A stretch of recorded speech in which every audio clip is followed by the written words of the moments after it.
What is up, friends?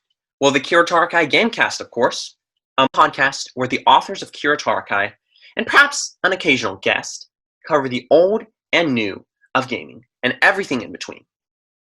The Kiro Tarakai magazine, despite its small size and small reach, is dedicated to quality and friendship.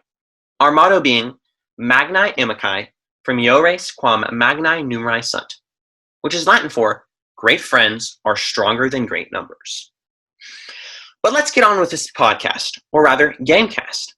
This being the inaugural episode, I, FawfulDX, might as well state why this podcast even exists and what led me to create it. There are two reasons.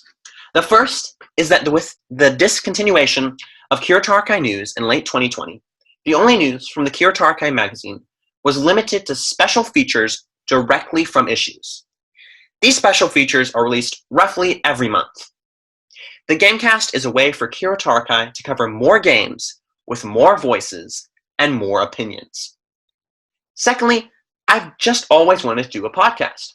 I've done a few attempts in the past, but I didn't have the means to create or distribute them. I've always just wanted to sit down for a bit and talk about video games with friends. Speaking of friends, with that introduction aside, here they are, the authors of Kiro Tarakai. First up, he's not Drago from Ring Fit Adventure, and he's not Drago from Mother 3, but his name is spelled just like the latter. He claims, however, that this is just a coincidence. Knowing he's a big fan of the Mother series, I'm a bit skeptical of his claim. But enough of my speculation. Here he is, Drago. Hello. How's it going, Drago? Pretty good, I guess. So now, to introduce yourself, Drago, tell me about yourself, your gaming history, your gaming tastes, anything else interesting or unique about yourself. In essence, what's your favorite kind of games, and what games do you like? Probably more competitive games, like fighting games or FPSs. Nice. And what console do you currently play with? PC, mostly. Yeah. And what consoles did you grow up playing?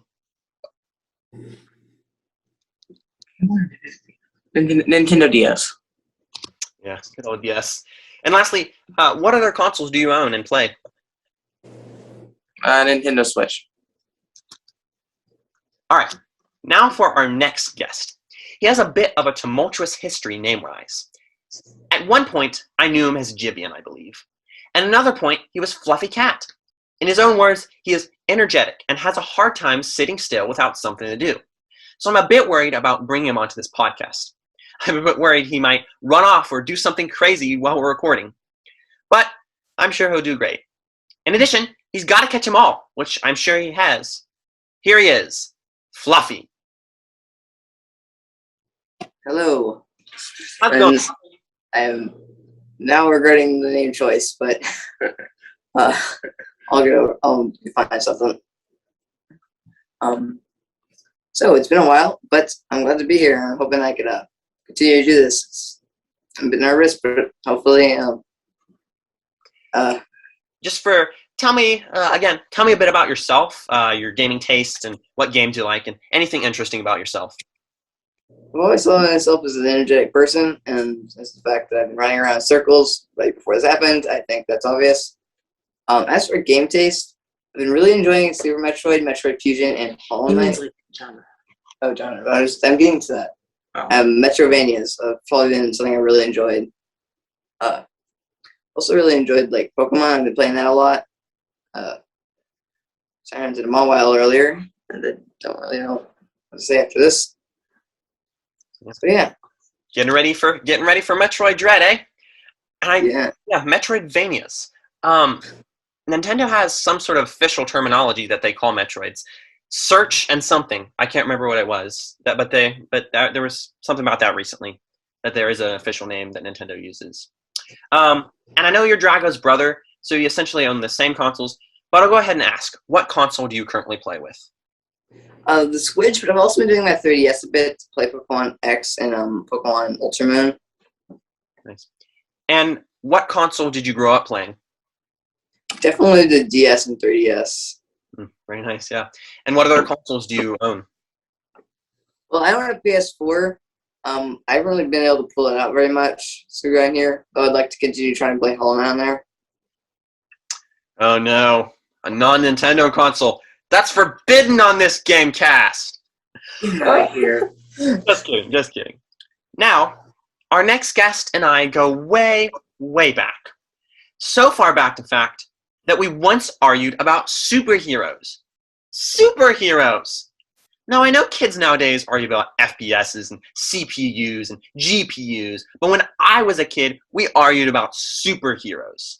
So, here is the dude who once argued with me about superheroes, but who has many other talents, including a great sense of humor, a deep sense of friendship, and a profound love of socks. Here he is, the one and only DJ Dwanner. Hey, hey. How's it going, Mr. Sir? It's going pretty good. All right, so you know the drill by now. Please tell me a bit about yourself, your gaming experience, your gaming taste, and anything interesting about yourself. Okay, so I do music. I play piano and I've played cello and been in orchestra. So about my gaming tastes, I really like FPS, some fighting. Again, competitive, pretty fast paced. I've also really liked the Mario and Luigi series games, but I kind of came to the end of that, so quite a while ago. And yeah. Rest in peace, Alpha Dream. Rest in peace. Mm-hmm. So, what console, if any, do you currently play? I play some mobile games, and then I've got my 3DS. Yeah, very nice. And of course, what console did you grow up playing? DS. Yep. And any other consoles you own? My Game Boy Advance SP. Very nice. All right. So here is another one of my old friends, as all the authors of Kiro Tarakai are. Though he grew up in a strange foreign land called West Virginia, he and I have always been good friends. Though we are indeed very good friends, we have a deep rivalry, specifically in Super Smash Brothers. Here he is, Dr. Normal. Hello. What's up, Doc? Nothing but the ceiling. Yep. So, and please tell me about yourself, your gaming taste and experience, and anything interesting about yourself. Well, first of all, West Virginia isn't really a foreign land. I mean, we're literally right next to Virginia. So, if that's what's up, that's what's up.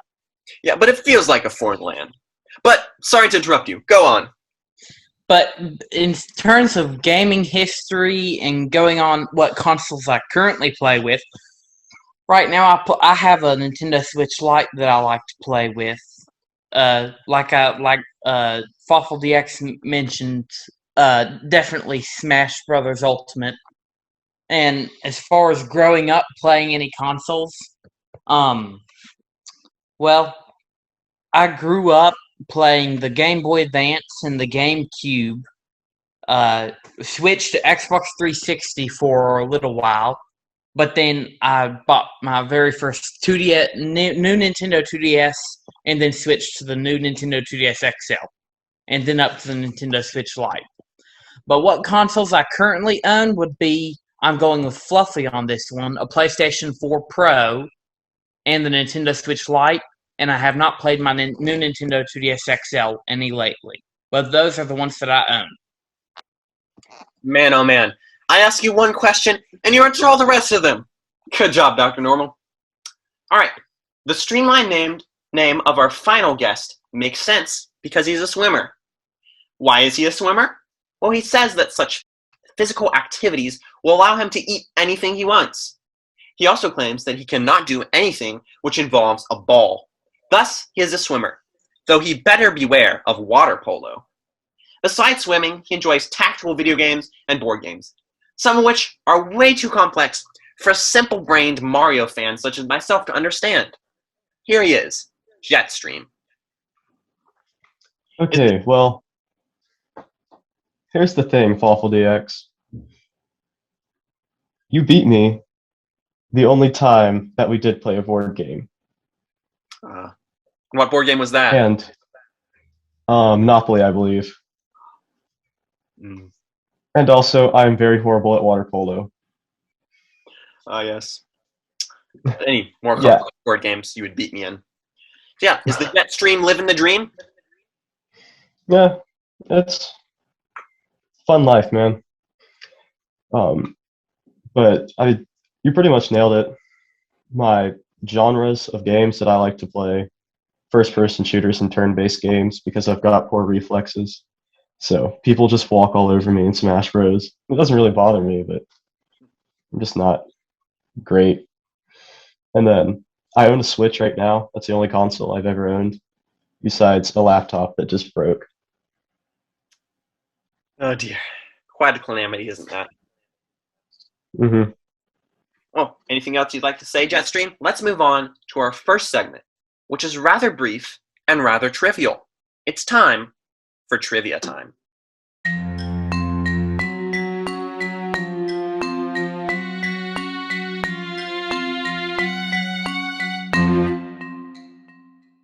Let's begin with trivia time. All right, so I'll present a random piece of gaming trivia, and you will all present your best answers to that question. And please, do your best to restrain yourself and not Google the answer. I'd appreciate that. No. So here's the question. What does the F in F-Zero stand for? Yes, Dr. Normal? As a fan of Smash Bros. Ultimate, the only guess that I can come up with would be Captain Falcon. So Falcon Zero would be the only guess that I could come up with. Fucking zero.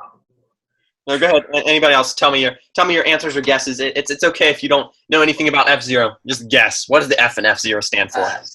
I have to guess something to do with zero gravity, something probably like that. Go with F. What with F? What would that mean? I don't know. Like some word, I guess. It's probably there. Just top of my head, I guess. Friction Zero. Frenzy Zero. What do you think? What do you think, Drago? No clue. Could it just be the letter F? Yes. Just the That's my guess. Yeah. Maybe F-Zero doesn't stand for anything. It's just F-Zero. What do you think it stands for, DJ Dwanner? Zero friction. No idea, I guess. Wait a second. No idea doesn't start with an F. All right. Good answers. Good answers, guys. True. Yep, doesn't start with an F. So yeah, good answers, everybody. So to create some suspense, the question will not be answered until the end of the episode. Sorry. So, on to the next segment. It's time for another time. It's time for topic time.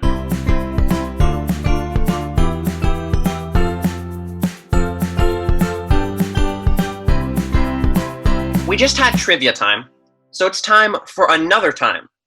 Topic time, where we discuss the episode's main topic. Today's topic is the Nintendo Switch OLED model. Before we begin, I need to ask you guys an important question. OLED or OLED model? OLED model or OLED model? How do you guys say it? OLED.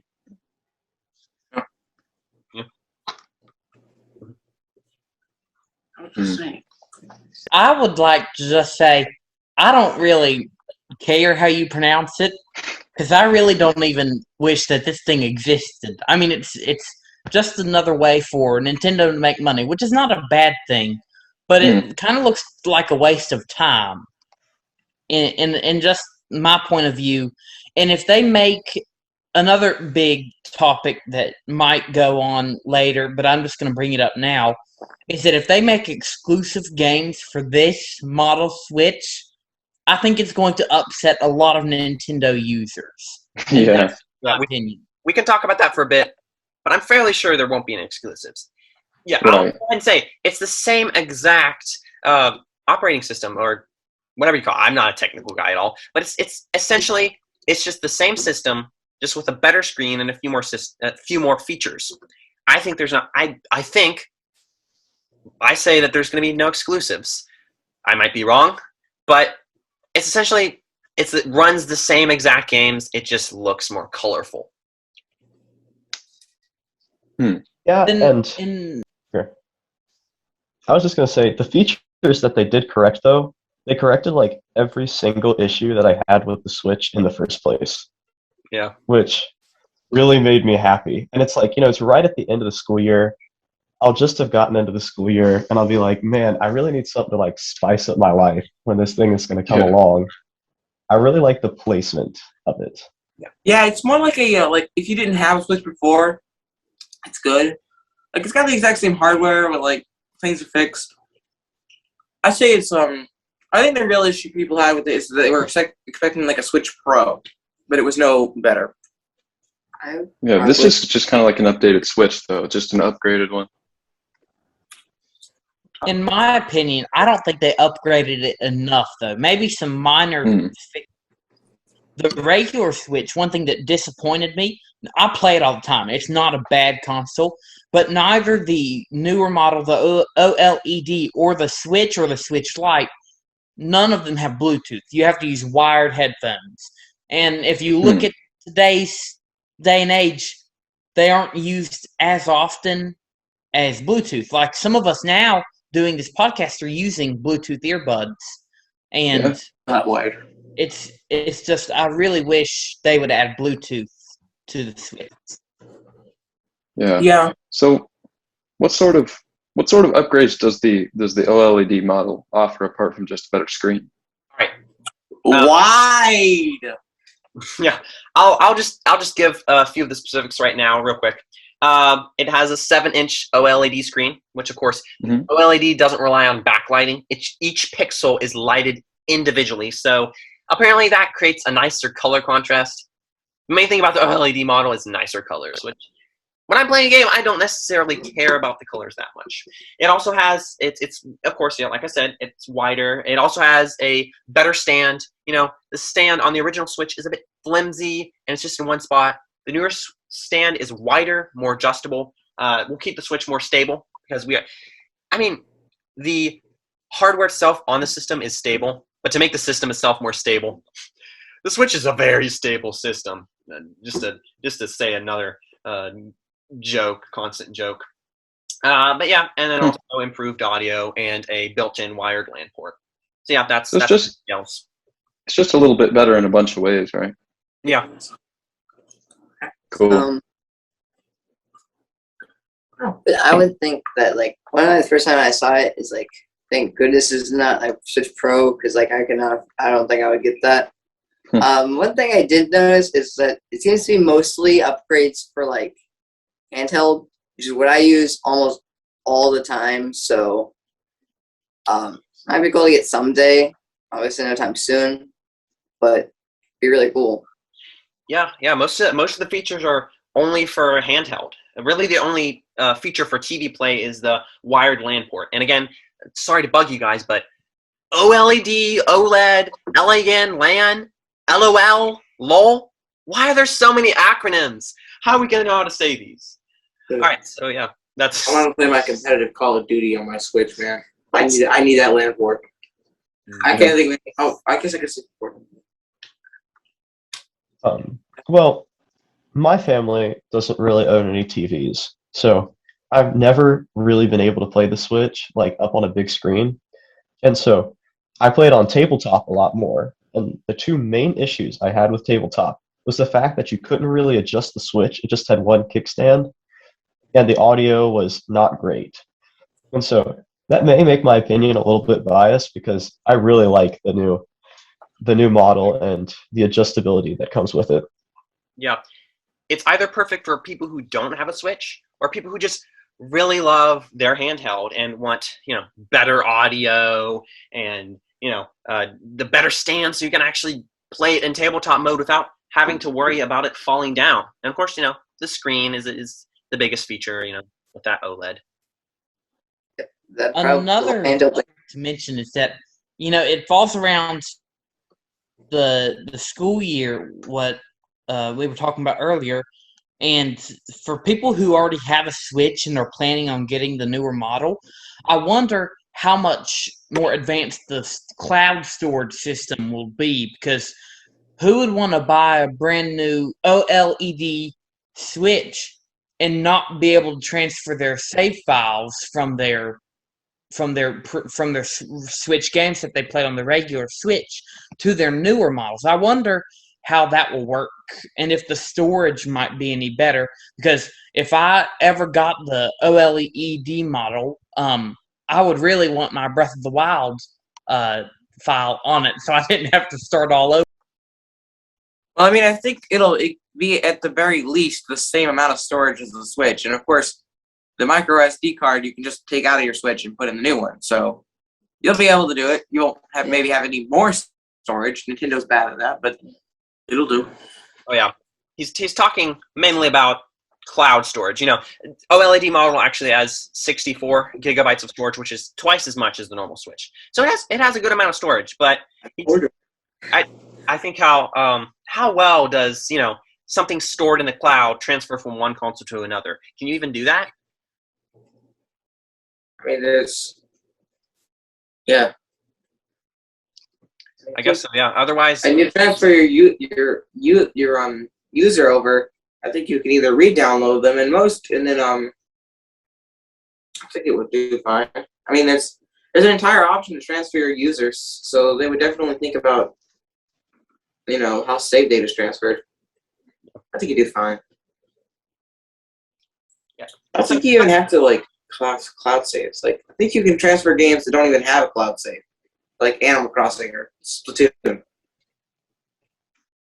And so yeah, what interests me is that Nintendo is really trusting Metroid Dread a lot. They're trusting it to be the OLED model, the launch title for that, essentially. And essentially so far, it's basically the equivalent of their holiday title that we know of for now. I mean, Metroid is, it's currently not as well known as Mario or Zelda, but that could all change with Metroid Dread coming out and Metroid Prime 4 in development. Metroid could once again become one of Nintendo's big, super huge, popular franchises, like it was in the 90s and the early 2000s, and that is exciting. It's exciting to see that series, gain more prominence and go back to its glory days. It's exciting for those who have not gotten to play the games, and it's also exciting for those who are fans. It's just exciting. It's exciting for me to see that series return. I've definitely got a complete fusion before it, because I started before it was even announced. When the direct was going, we were talking about Prime 4, I was like, could we please get a 2D Metroid game? I was just secretly hoping, and then, yeah, I was ecstatic. I was right. Metroid Prime 4 is going to come out. It's just never. I'm going to be an old and gray man when it releases on the Nintendo Switch XD, the new Nintendo Switch XD, OLED model. Well, yeah, it's been what, 18 years? Has it been 18 or 15 years since Fusion? But yeah, not only do we get a 2D Metroid title, a new one, but it's Dread. That one that was going to be on the DS that we thought was completely canceled, but it's here. It was a shocking and wonderful surprise. I was like, wow. It's back. Dread is back. So dreadful. Yeah. I'm Dread. No, I'm not going there. Yeah. And I'm not going to talk too much about this topic because I have an article on the OLED model that I'm going to put in issue 30 of Kiro Tarakai. I don't want to spoil too much about that article, but one of the things I talk about a lot in that article is the lifespan of the Switch. So I don't think that the OLED model will expand the Switch's lifetime. And I talk about lifespan trends with home and handheld consoles respectively in that article, slightly more in depth in issue 30. But I think OLED was something they already planned, and it's not going to expand the life at all. At the beginning of the year, the president of Nintendo said that the Switch is halfway through its lifespan. That means we've still got 4 years of Switch, guys. 4 years of hopefully exciting new software and all that. So yeah, they have this new hardware, the OLED model. They got that to press. but I really think they need to churn out some really awesome releases like we've seen this year that are releasing actually, in the next few months. We got some pretty good ones. WarioWare Get It Together, Mario Party Superstars, Metroid Dread, all that good stuff. It's I'm hoping they will press some really good software. Steam Deck will still beat it. TF3, Half-Life 3, Portal 3, all the threes. No idea what that is, but okay. Think of Switch, but for your PC and your Steam library. Like I've seen It is expensive as I've seen heck. like a picture of it, but I just don't really know. I don't really know much. And real quick, again, Valve has said that Switch and Steam Deck are competing for different audiences. But they're competing for different audiences. But let's not talk about the Steam Deck in this episode. We're talking about the OLED model. We can talk a whole episode about the Steam Deck. Yeah. Yeah, and I mean, just on the subject of the Steam Deck and the Switch, I think that the Switch really revolutionized like console gameplay in general. I was really getting bored of having like an Xbox or a PlayStation that had to be stuck in one place. And so when the Switch came along, it was amazing, and now you've got the OLED model for basically most people, and then you've got the Switch Deck for everybody else. Yeah, that hybrid console revolutionized gaming.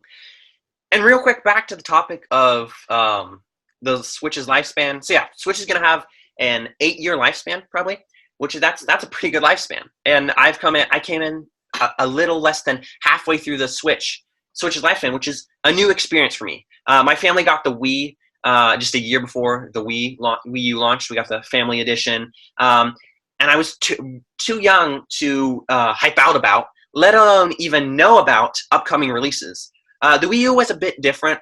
We got it like 3 years before it was discontinued. And then I did hype out about a few games, and I was old enough to be like, yes, new releases. But the Switch is so much bigger, and now that I'm what might very well be my gaming prime, I have 4 years of software to look forward to and get hyped out about.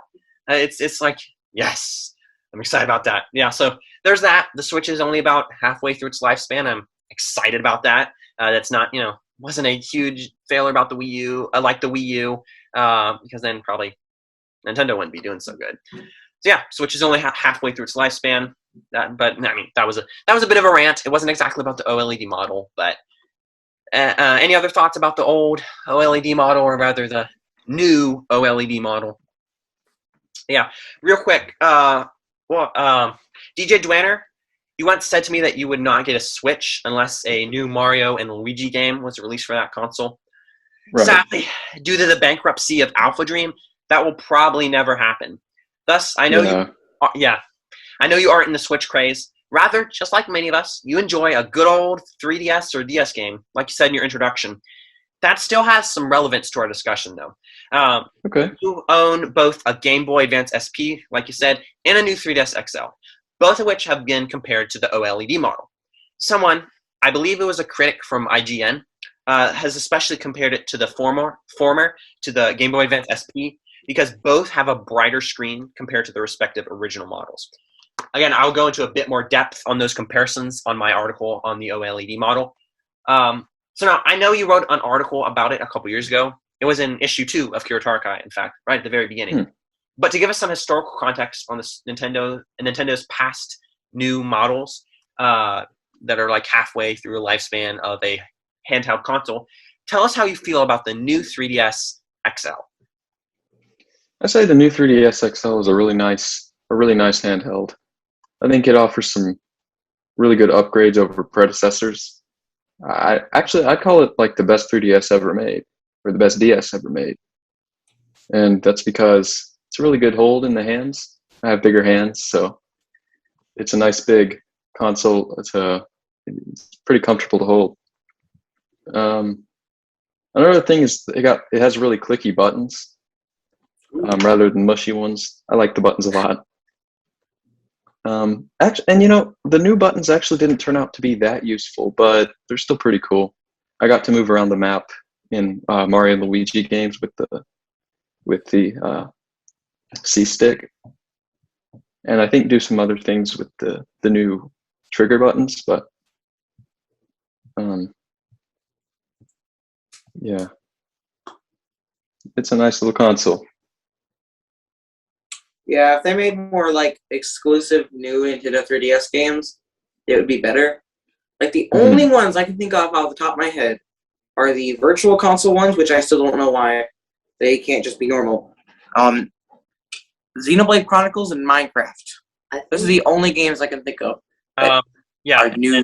Fire Emblem Warriors, I think, is only new 3DS as well. I would think that's most likely because of the two new buttons, like the ZL and ZR. At least a couple of those games might require having those buttons. I mean, it's not that it's impossible to make them on like ones that don't have them, but I think it would be a bit more convenient if it had the buttons. So that's pretty much what I thought. I was saying that the reason the buttons are so useless is because there's not enough games for them. But yeah, the OLED model looks, it has some nice new features. I personally, just like any of their past handheld new models, I don't think they had enough new to make it really exciting for me. But I'm sure other people are very excited about the new features.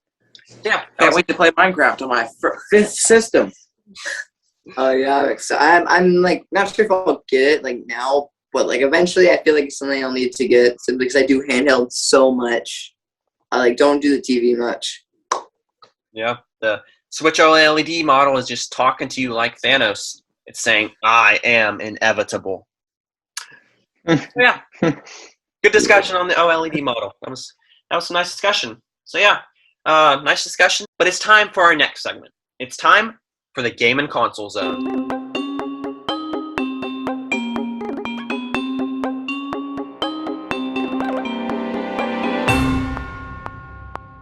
Now it's time for our Game and Console Zone, where we discuss the latest and the not so latest in gaming, consoles, gaming news, just like the Game and Console Zone in the Kiro Tarakai magazine. Okay, first up for the Game and Console Zone is Game Watch reviews. So what have each of you been playing recently, and how would you rate it on a scale of 1 to 10 off the top of your head? Half-Life is so good. Half-Life. And what's your Recently, rating? I've been Okay. Yeah, what's your rating of it on a scale of 1 to 10? I'd probably say a 9 out of 10. Like it's pretty good. Like I don't know. I haven't gotten that far in the game. Actually, I have. It's been really fun. I'd say it is definitely like a 9. There are some things that bog it down. Like obviously, its age is showing, but it's still a pretty fun game. Now, Portal. That is a 10 out of 10 right there. That is a great game. I loved it. I knew it. I knew even what the final boss battle was and all leading up to it, but it was still really, really good. It was great. Recently, I've been playing some Ultramoon, some Pokemon X. Actually, been doing a Nuzlocke on that, and actually some Kirby Robot Bot. I've been doing a bit of shiny hunting. I hunted for like a Pichu, a couple other things. In Kirby Robot? No, not Kirby Robot, an Ultramoon. Actually, been a little crazy week. I only had a cousin here, but I've gotten like 2 wild shinies, a Golduck and an X. Before I was leaving the count, I found a Flabébé that belongs to I me. think So you're talking about the games you've been playing, not I know, exactly what you've been doing in I those need games. to vent. It's just Do too it. much excitement. I need to talk about it. If I don't talk about it, I'm gonna die. Talk a bit about the game, what you've been doing in the games particularly. I'll talk about that. I say, and I'll go ahead and say a few. I've been playing Breath of the Wild. I'm sorry, I came onto the train late. I got it 2 months ago, but it's been great. I finally beat Calamity Ganon, having just obtained the Master Sword and conquered Thunderblight Ganon. So I have about 80 shrines and a little less than that in Korok Seeds. So I'm at like 24%. I've only ever played 2D Zelda games, surprisingly. So I'm really enjoying Zelda in the Third Dimension. I just love the exploration and the combat system in Breath of the Wild. I mean, what is there not to like about Breath of the Wild? Oh, yeah, right. Never mind. There are some not very good gyro controls. But other than that, it is a very great, nigh perfect game experience. I would rate it a 9.5 out of 10 because I don't think I've ever rated a game 10 out of 10. I don't think there's anything such thing as a perfect game. Every game has its flaws, but that's the highest it'll get for me, a perfect game. And I'm great looking forward to the sequel in the sky. Also, as it has been for over a year now, I've been playing Animal Crossing New Horizons almost every day. I got it like a year and a month ago. My siblings have all but abandoned my island, our island of grassland. So it's solely me living the island life, doing my best to collect all the photos of the villagers. I have 11 villager photos now, so I've still got 220-ish to collect. But yeah, it's a good time. Cube, who has such creepy X eyes, just moved away, and Nan, the goat from Dr. Normal's island, Firewood, just moved in. I rated Horizons an 8.5 in our December 2020 issue. I think that's a pretty fair rating. It lacks a lot of familiar content from previous games, as I wish to discuss in later episodes, later in this episode, in fact, and maybe even a later episode entirely. It's still a fantastic game, though. And I promise I only have 2 more games that I'm going to list. I like to talk. Sorry, I like to talk too much. I've also been playing Mario & Luigi Partners in Time for the second time. I'm really taking it nice and slow. Yeah, I usually switch from playing my Switch to playing Partners in Time on my Wii U Virtual Console while Animal Crossing loads because, I mean, New Horizons has relatively long load points. I can beat like a Partners in Time battle while I'm waiting for Animal Crossing to load. So I love the Mario & Luigi series and Mario RPGs in general, so it's a good time. It's a good time. I'm about 14 hours in, so I'm getting close to the end. I rate it a solid 8. I think it's underrated, and it's typically just forgotten in the shadow of its sequel, Bowser's Inside Story. Don't get me wrong, Bowser's Inside Story is the best, probably the best Mario RPG in the Mario Luigi series. At least it can compete with Thousand Year Door pretty well. But yeah, it's a great game. I've also been playing Super Mario 3D World plus Bowser's Fury. I won't talk about it too much because I've written a review for Article 31 of Kiro Tarakai, but it's a good game. Super Mario 3D World is the same old, same old. The powerfully pure platforming perfection with just a few flaws. Bowser's Fury, I think, is unique and amazing, but it's a bit too short and a bit too repetitive to reach its full potential.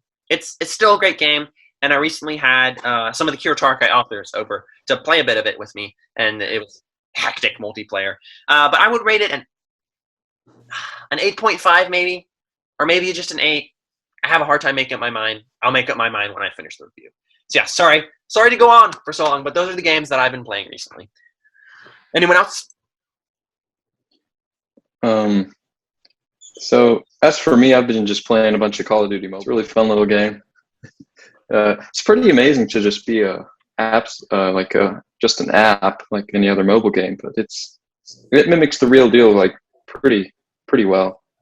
So I've been enjoying that. I might rate it a 8.5. Anyone else? DJ's running? Okay. Well, I've played Civilization 6, which for those of you, I kind of doubt many of you know much about the game, but it's literally a game of world domination. You can either win by having so much culture that you make other people's civilizations obsolete. You can win by spreading your religion to everybody. You can win by literally conquering everybody, or you can win by reaching Mars. And so, like I said, it's a turn-based. I like turn-based games, and this is a turn-based game. I'd probably rate it a solid 9 out of 10.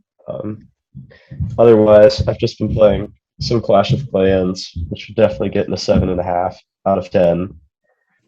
And then Smash Bros, which would get an 8.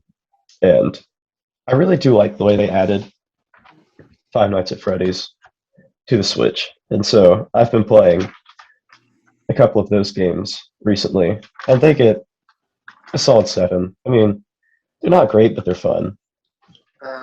I forgot to rate my 3 games, so the recent things I've been playing recently. Pokemon X for Nuzlocke, Kirby Robot, I haven't got super far, and Ultra Moon. I have to say probably a 9 or an 8 out of 5. I think Ultra Moon is probably my favorite of all 3D games. I play probably on the Sword and Shield more, but I'm really enjoying it. Plus Shiny Golduck. As for X, I'd say I'd probably give it a 7.5. It's a good game, and probably the Nuzlocke has probably affected it a bit. But I feel like it's just a bit too easy, even in Nuzlocke. And Kirby Planet Robobot, like I said, I haven't gotten super far. So I can't really say, but I'm going to go probably around the 7 or 8 area. I'm enjoying it so far. Yeah. How about you, Dr. Normal? Anything you've been playing recently? Mainly Breath of the Wild. I'm just trying to get all the shrines done so I can get all the hearts, and I have a full ring of stamina, and I'm still trying to beat all the Lionels and all the Stone Taluses and Hinoxes. Just trying to discover every type of enemy, and then I'm going to make my way through Master Mode. Other than that, I've been practicing the Wind Bomb technique and riding my Master Cycle Zero everywhere. So, All right, well, That wind bomb is so satisfying looking. I've had a friend who streamed Breath of the Wild looking for Korok seats, and he's been learning all the techniques. So I'll see him wind bomb everywhere, or I think that's what the name is, but it is. He goes so fast. It's funny. Also, what Civilization game were you playing? Sid Meier's Civilization? 6. Nice. I don't know if there's a newer one, but I've been looking at one on Steam. I think it's 6, and I've been wanting to play it. But yeah. yeah, it's nice. There's a good base game, but then there's so much DLC content. I mean, Yeah. you could easily spend a ton of money on that game. I was thinking Street Fighter 5. Like. I'll bring me one too. Like I've been wanting to get Street Fighter 5, and I'll explain it. But it's still on sale right now. I think because they just released a new thing. But the base game's cheap. It's like $10 or something, and it's even cheaper now. But the thing is, there is so little content in the base game that you pretty much have to buy the DLC. And I'm thinking of buying it. I got this hat off TF2 and got like $40 off of it, which is amazing. And thinking of buying the DLC. Like I bought the game. Oh, it takes 40 gigabytes to use. 40 gigabytes. That is so much. Cat. But I'm thinking of getting it, but I'm just holding off until I wait. And I might get the Ace Attorney trilogy. I might. Apparently there's a mobile version which lets you play the first 2 stories for free, and it's been fun, so I might buy that. Maybe Sid Meier's, I don't know. yeah. Anyway. We'll talk about Fluffy will be right back. He's grabbing something. we'll talk about Ace Attorney in just a bit. But yeah, that's always not that fun when a bunch of content in a game is hidden behind, having to pay it and buy the DLC. It's not very good when there's a base game and it doesn't have much content. But Yeah. Well, we've all been playing some pretty good games recently, eh? Well, it's good to hear we've all been enjoying gaming this summer. Now let's proceed to the next section of the GameCast. All right, it's time for What's New in the News. This is another simple, straightforward subsegment. Let's talk about what's been happening in the gaming world recently. So, what's new in the news? Well, there was the great Ace Attorney Chronicles, was recently released in July. So I know, Elijah, you just mentioned that you wanted to get the collection. Have you played any of the other Ace Attorney games? No. Quick question though. Is that collection coming out? Isn't it an old game brought back to or is it a new game, entirely? You know? No, but I'd like to say something when you're done. Oh. You're going to respond, or can I go on? You can go. Yeah. Go ahead, Fluff. Okay. Personally, I tried a demo on the 3DS, and I think I'm quite interested in trying the Ace Attorney series. I might try starting with the Professor Layton and Ace Attorney crossover, since Professor Layton is the second best game ever, aside from Hollow Knight. Again, you sound like a cult member. It's great.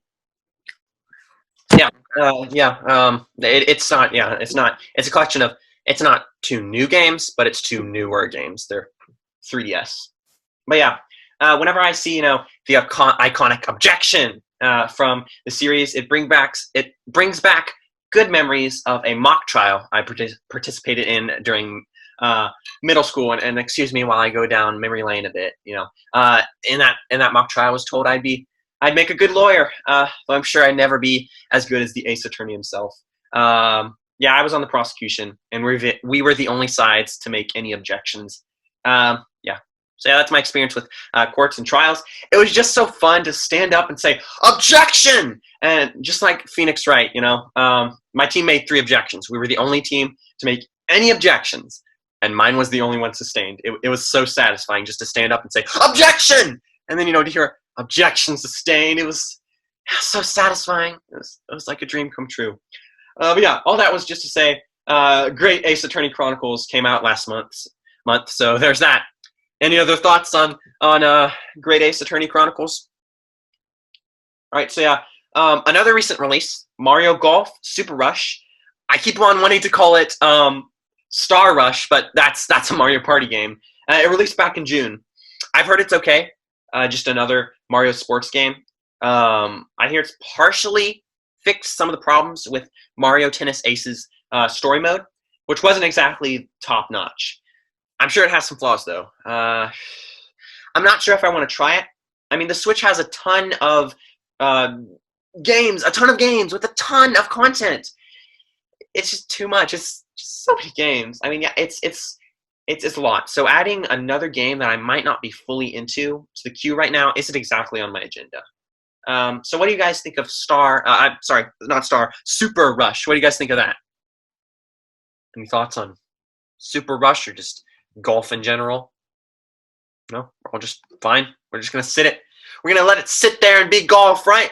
I mean, it's one of those games you can't be like, it's a great game. It's not, Mario sports games are always okay. They're not like, oh, critical acclaim, amazing game. They're just there. They just appear out of nowhere. And just, Oh yeah, speed golf, where instead of just teeing off and then just going over the ball, you tee off, and it's always everyone's turn. You tee off, you rush the ball, you tee off again, you rush the ball, you tee off again.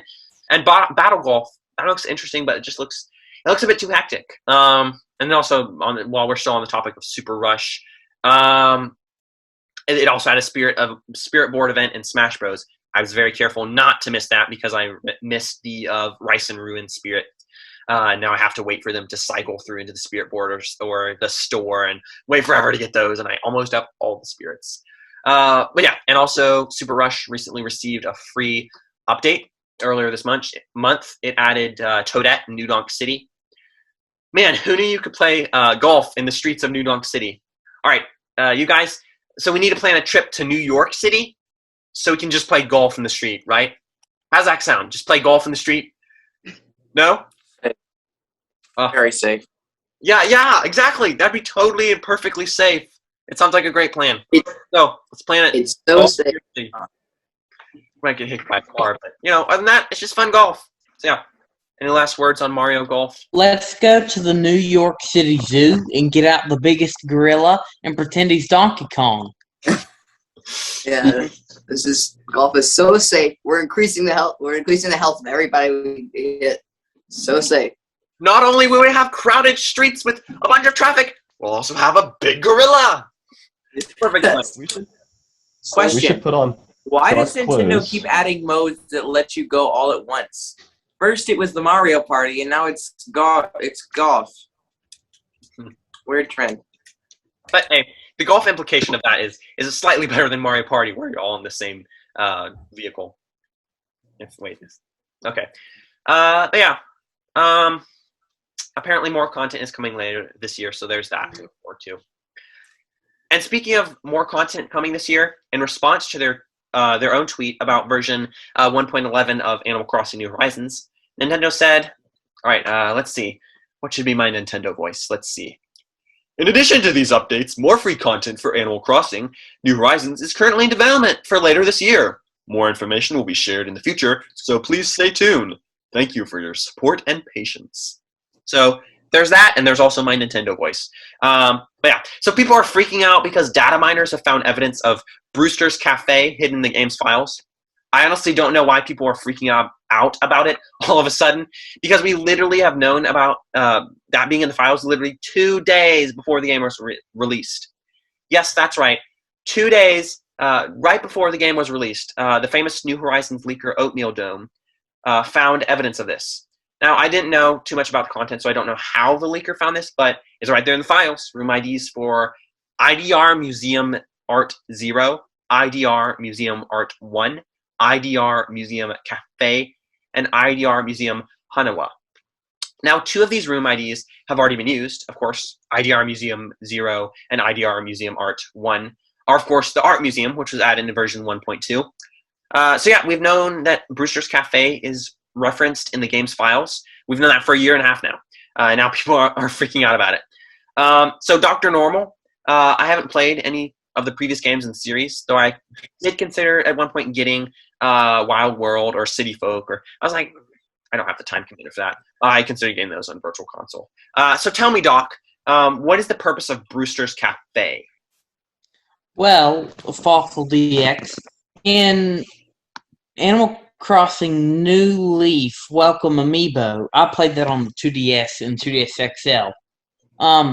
The purpose of the cafe was you would get it after you got 15 or more items in one section of the museum, and at least one display artifact in every part of the museum. So what I did is, since fossils are, in my opinion, the easiest things to get, because I hate chasing butterflies and whatnot, I collected mostly all the fossils before I realized it, but I collected more than 15 fossils.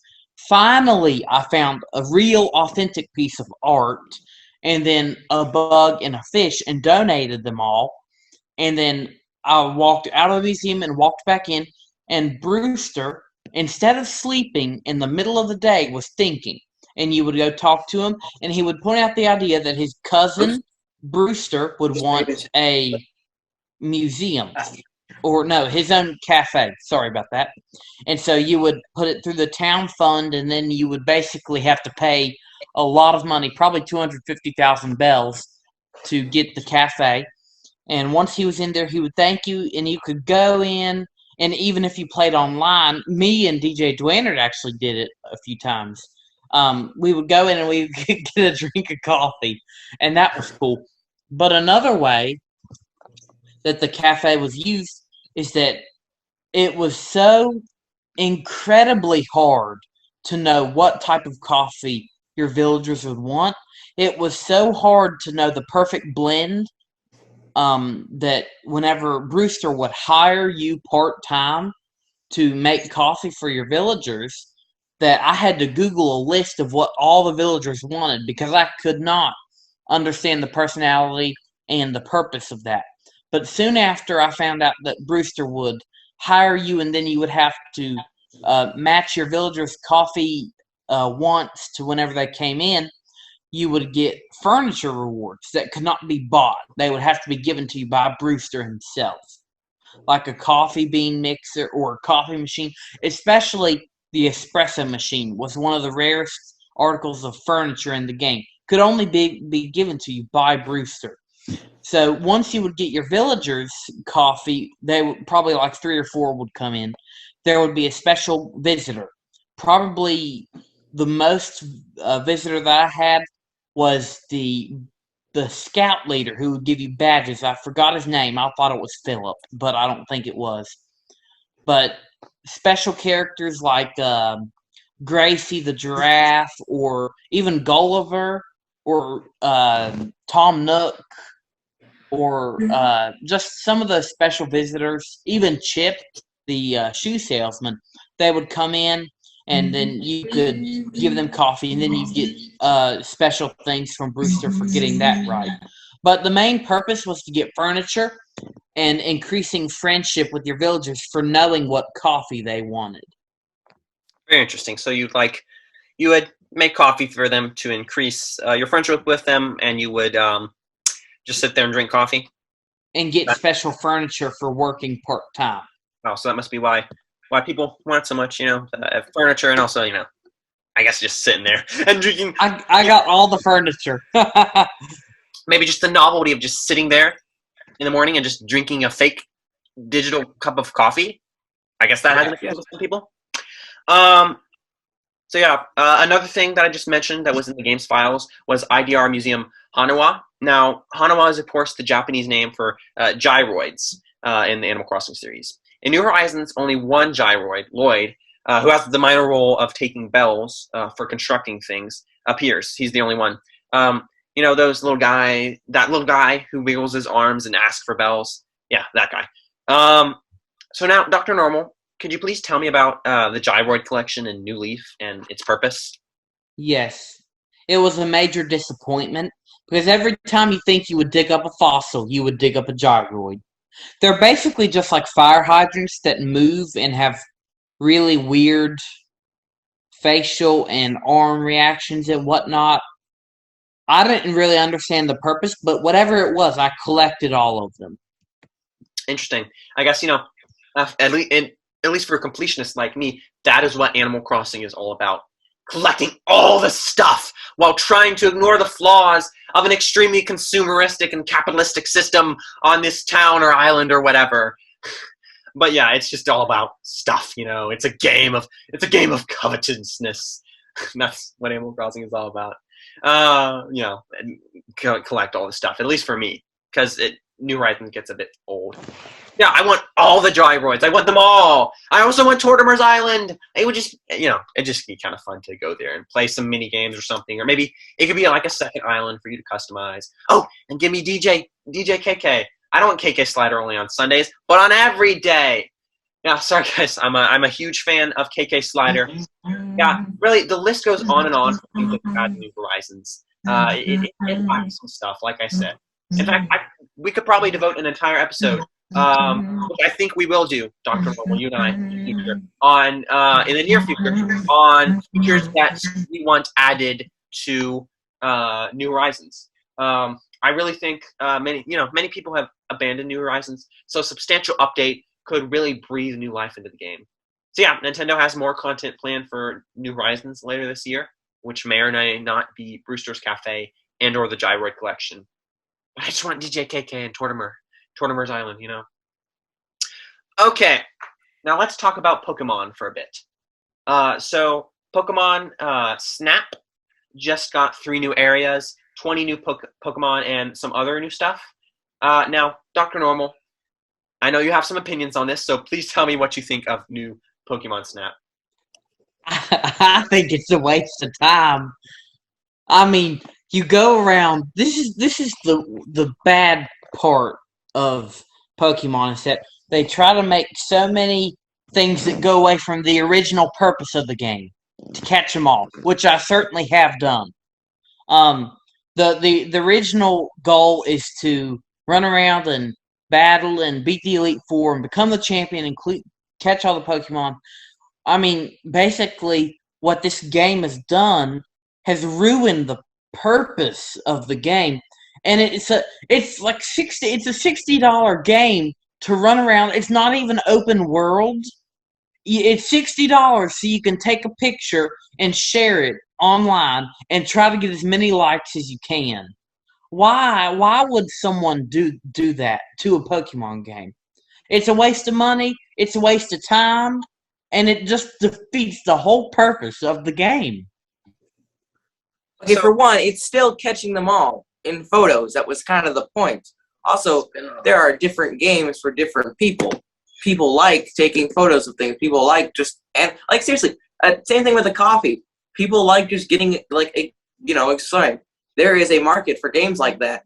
It's not a waste of time. I think it's probably a fine game. And a lot of people, like I said, no, never mind, I've lost my train of thought. Never mind. The point of a spin-off is to do something different than the original or something. It's not like it's kind of like Pokemon. It's kind of like Pokemon Stadium or Pokemon Battle Revolution. You can make the choice. You can make the argument that it's not catching Pokemon anymore. That's kind of defeated the purpose. But some people like battling Pokemon. Yeah, There's such thing as genres and spin-offs. Mario is about running around and hitting blocks, but there's Mario Kart, there's Mario Party. I mean, it doesn't defeat the core purpose. That's not its purpose. It isn't a main series Pokemon game. It is a spin-off. It's not supposed to be like the original Pokemon. It's a spin-off. So yeah, spin-offs, they don't have to be exactly like the original game. I just want to say, like, I mean, or it can be people who just like the Pokemon and like see what they do, what they look like, or their actual interactions, or their habitat. People just like the Pokemon, not really the game so much. This would be their perfect game because they can see all the personalities in the Pokemon, what they look like, where they live, what they do together, what happens. It's like, if you're some purely like just like the Pokemon designs and what the Pokemon do, this would be the perfect game for you. Also, really neat to tell us a lot about what the Pokemon do in their natural habitat. So, foundation of lore, I guess. You might that's a good point.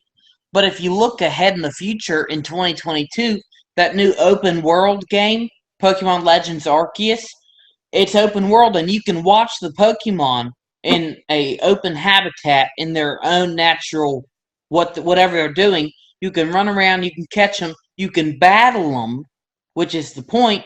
And then you can beat anything and work your way up to Arceus or Arceus. I've heard it pronounced both ways. But that just sounds like the ultimate game. Sword and Shield, since we're already on the Pokemon subject, it follows the premise and it's slightly more open because of the DLCs. Pokemon Ultra Moon, it's open, kind of. But if you look at the real purpose, like taking photos, catching them all on photo, your goal is to fill the Pokedex and not really the photo album, because Pokedex gives you a lot of information, and the photo album might give you just the picture, but the Pokedex gives you about everything. So that's kind of where I stand on it, and we're each bound to our own opinion. So that's just what I have to say about it. So no one said this, but also it's kind of like it's more like an on-rail shooter, like Star Fox, but instead of destroying and brutally killing anyone who was in the ship you just shot, photos. It's kind of like I see your point, but one of the reasons I mentioned is some people might. Going to repeat I know. Or saying some people might just like the Pokemon, and then they would have to go through all the battling and catching. Plus, there's only so much detail you can do in an open world game. But on on-rail shooter, you basically have free control to do whatever, and as much personality and as much detail as you would like. So yeah, I think I'm not sure I'd buy it since it's not really my favorite game, but I do think it's not a complete waste of time. Yeah, and I think one really important question to consider here, and as Fluffy said, he's not sure he would buy it. As long as there are people that will buy it, and as long as it will make somebody a whole bunch of money, I think you could just expect games like this to come. And I mean, if it's not your kind of game, that's fine, but I feel like any mainstream game series like Pokemon is bound to have spin-offs that people that are used to Pokemon just don't like, because they're trying to appeal to a larger audience and, of course, make more money. And I've got nothing against that. All right. So yeah, that was some heated debate on new Pokemon Snap. Let's just say that there are different types of games. There are different types of genres. There are spin-offs. Some people like them. Some people don't. That's the conclusion we've come to. Okay. So what do you guys think of Pokemon Unite? You know, for a free game, then it's still, like I said earlier, it doesn't show the true meaning of what, catching and battling but whatnot. But if you look at Pokemon Unite and then compare it to Mystery Dungeon Explorers of Darkness, which I played, you see yourself teaming up, and just sports isn't, that bad. And, especially in the time and place where we are now, kids are at home in the summer, and, some of them this year are still going to be at home.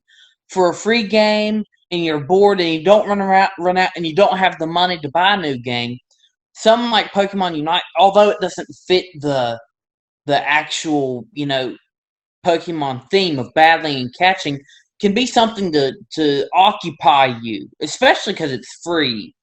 So that's just kind of my point of view on it. And I have not played it, but I've watched several videos on it, and that's just kind of where I stand on it.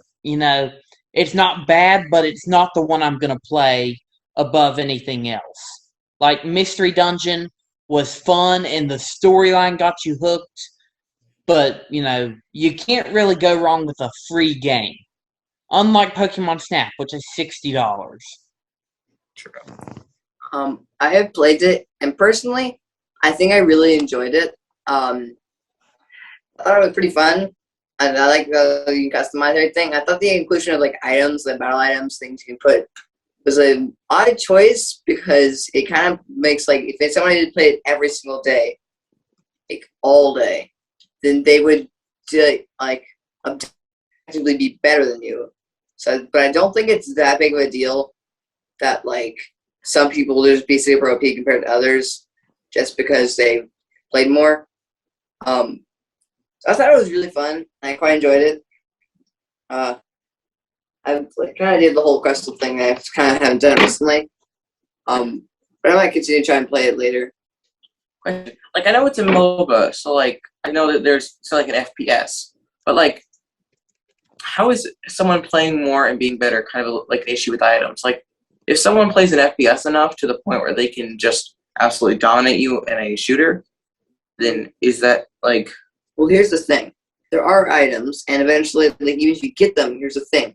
You can actually level them up, the items, and they get better. Healing items will heal more, give you more HP. Defensive items will give you more defense, attack, blah, blah, blah.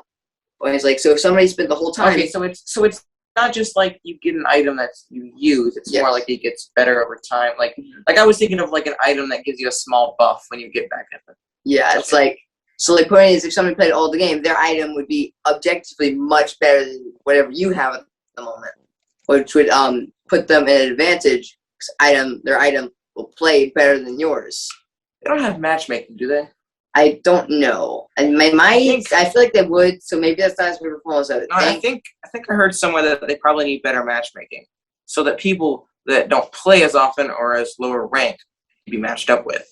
Because I assure you, it is no fun to play against someone, especially in a fighting game, who knows absolutely everything.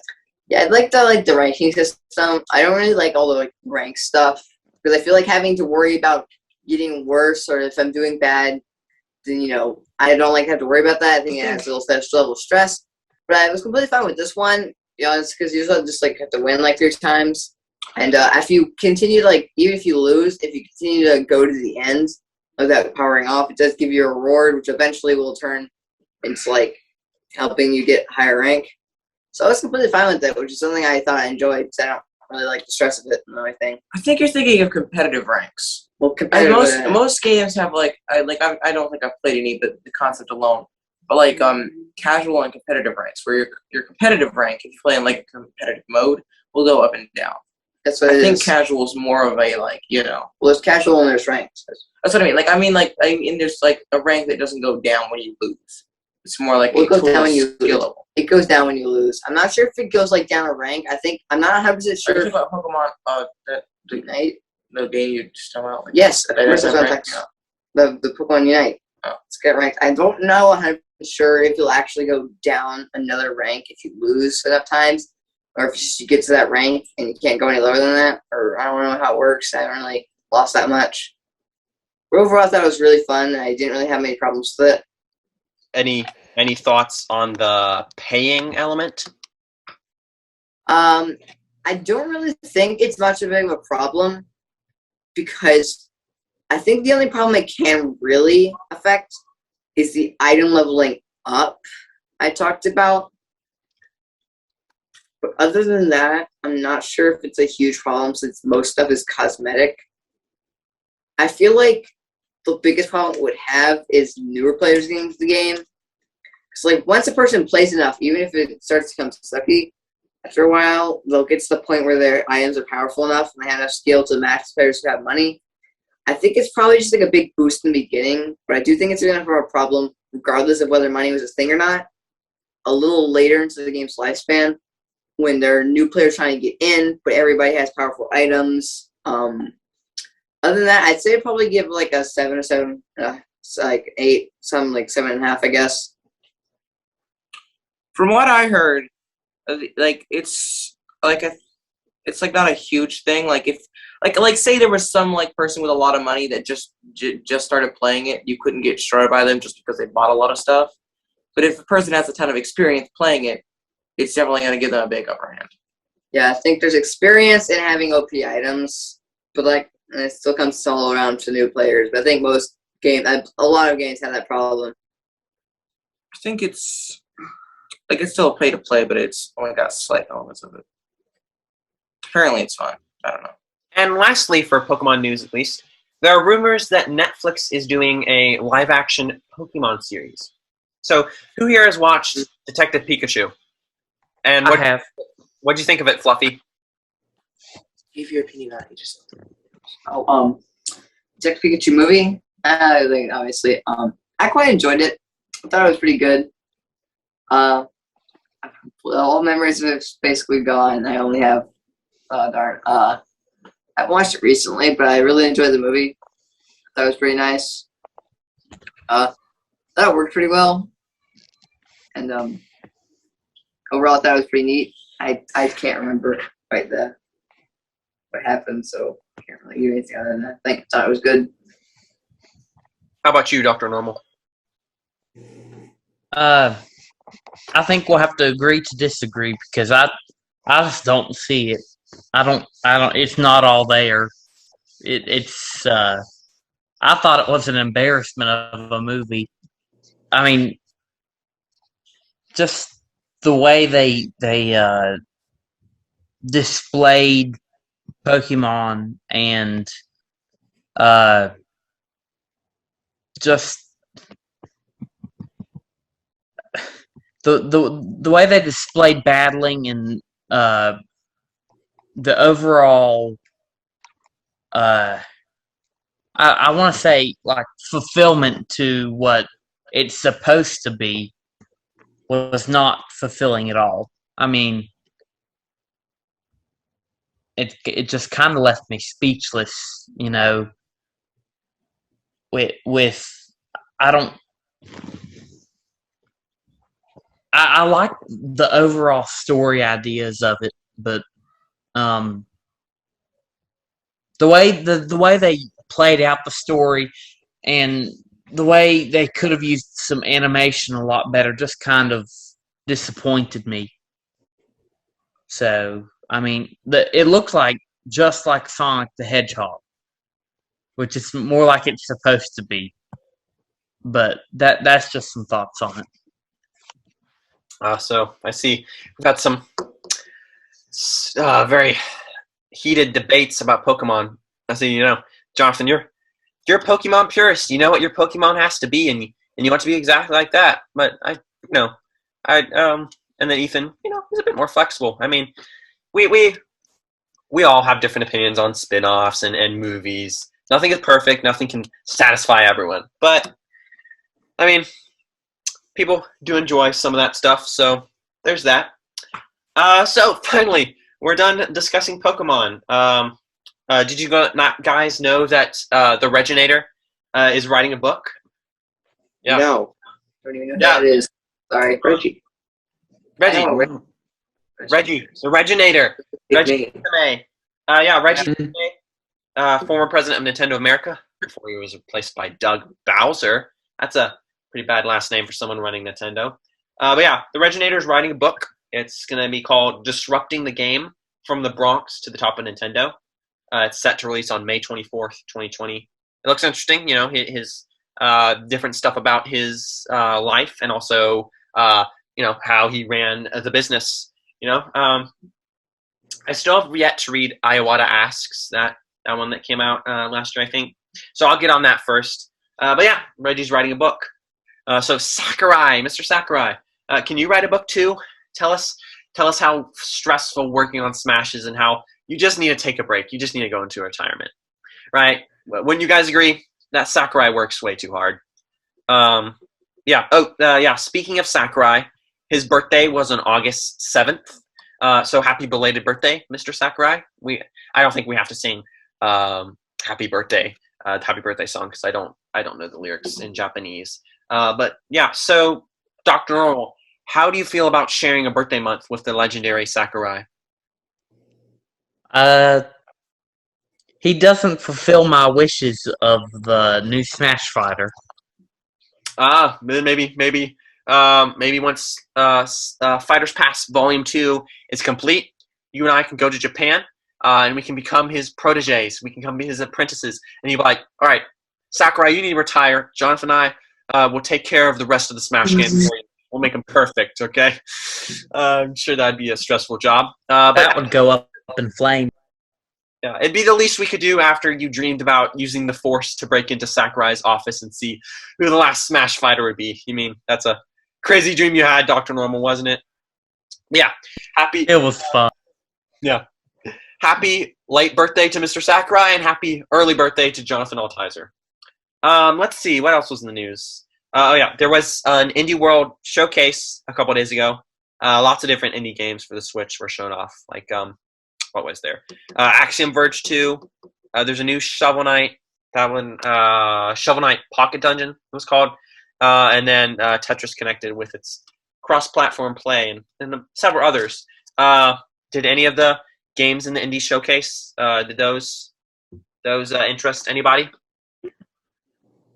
I didn't even know there was one, but I was looking at Axiom Verge. Apparently, I think it's a Metrovania, and yeah, I like those.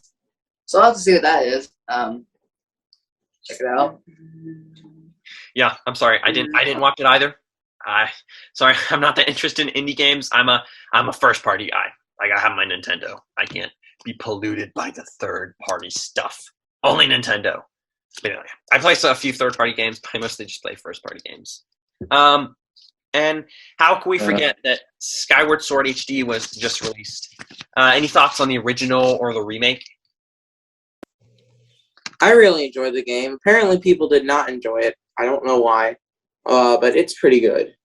Everything on the GameCube and the Wii, I've played like a couple things, but I haven't ever beat anything or gotten really far.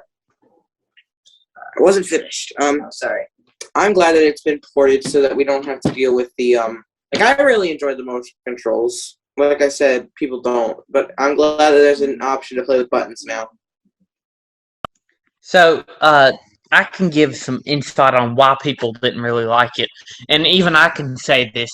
After playing Breath of the Wild, for a while, it's so hard to find a game that is going to be better than such a game. I mean, it's one of the best games in the world, and it's so hard to find a game that looks up to it.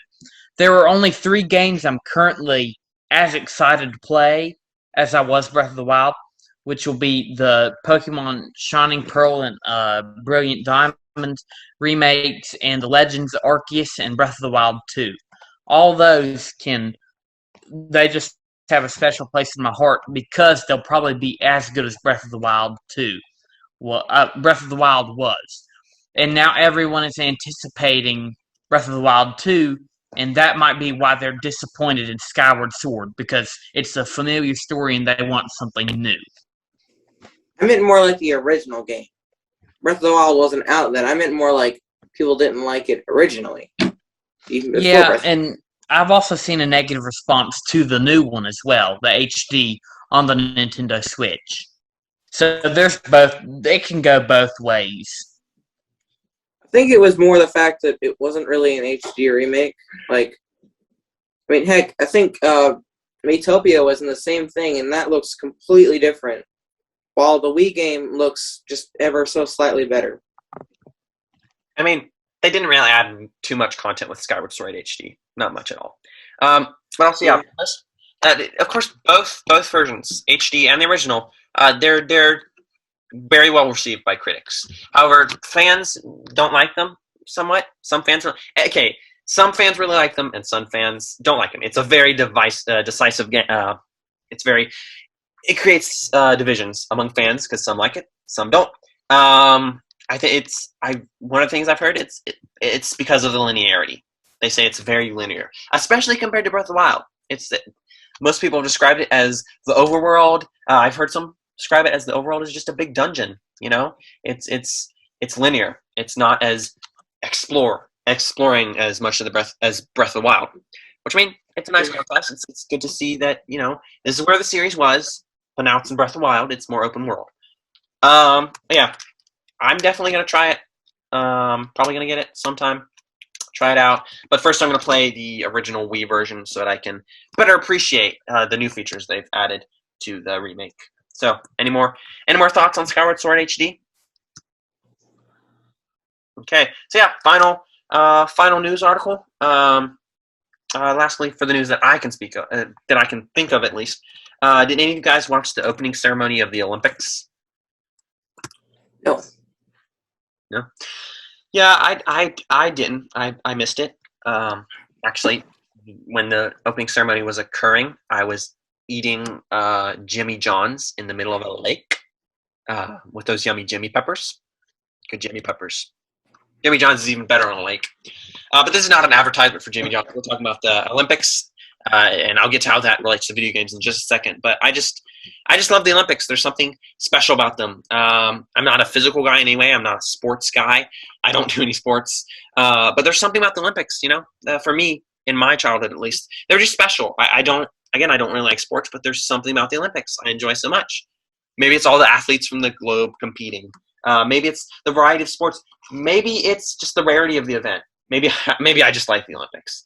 But back to the point, there was a bunch of video game music in the opening ceremony, like lots from RPGs.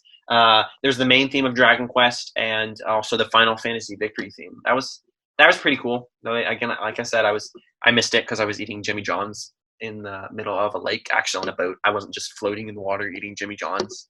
That was pretty cool to see. Apparently, Nintendo was going to take part in the opening ceremony. Originally, they were going to have some Nintendo jams and even Lady Gaga coming out of a warp pipe. Go figure. But they drew out at last minute. Yeah. Does that make anyone else sad that it would have been so cool. Just imagine Norway or Ecuador just walking into the stadium, waving their flag proudly with the Legend of Zelda playing. That would have been really cool. Yeah, but apparently, according to some, Nintendo canceled their plans because the popular opinion is against the Olympics in Japan. I mean, the Olympics are like an economic nightmare for the host city and the host nation, especially this year with all the havoc wreaked by the coronavirus. It may take a bit for the Japanese economy to recover fully from the old Olympics, but we can talk about the economic effects of the Olympics on the host nations in another episode. All right, sounds good. I'll slot that in for episode 25, just after the episode titled The Design of Canadian Highways and our episode titled Wildlife in Romanian Rivers. Yeah, those are totally episodes I have planned for the future. Well, yeah, that's all I can think of news-wise. Anyone else have any other news? No? Yeah, that's we have it covered, I guess. All right, that's all for the Game and Console Zone. Very good. I guess now it's time for the Fun Fan Fiction Frenzy.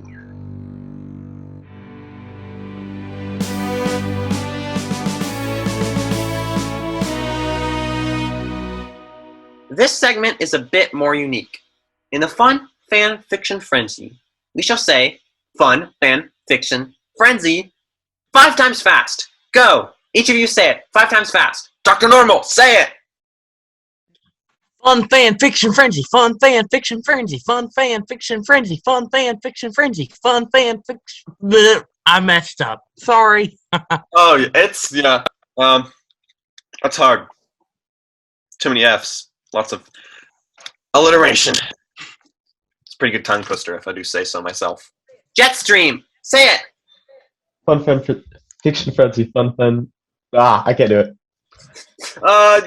Drago, say it. Say it 5 times fast. Fan fiction frenzy. Fan fiction frenzy. Fan fiction. Wait, what? You forgot the fun. Fun fan fiction. Fun fan fiction frenzy. Fun fiction frenzy. Fun fiction frenzy. Fun did you do that? Fun fiction.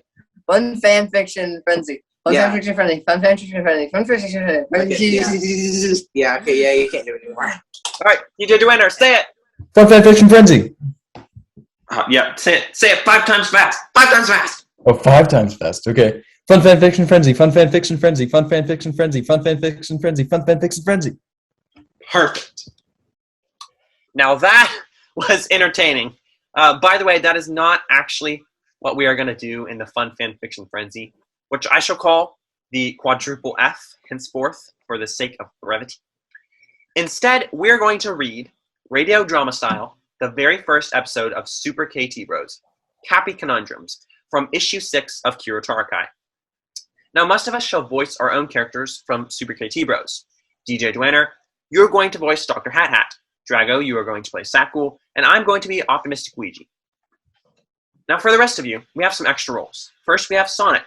So, DJ Duaner, I've heard your Sonic voice. It's perfect. It sounds just enough like Sonic, where you can say, oh, that's Sonic. But it's also whiny enough to be hilarious. So, you'll voice Sonic, all right? Now, Jetstream, you volunteered, or rather, you were forced to do this because there were no other roles left. But you have to voice Cappy's little sister, Tiara. I'm sure you'll do a fantastic job with that. Lastly, I will voice Hideki Okamura, the CEO of Sega. COO of Sega, actually. I've never actually heard the real voice of Okamura.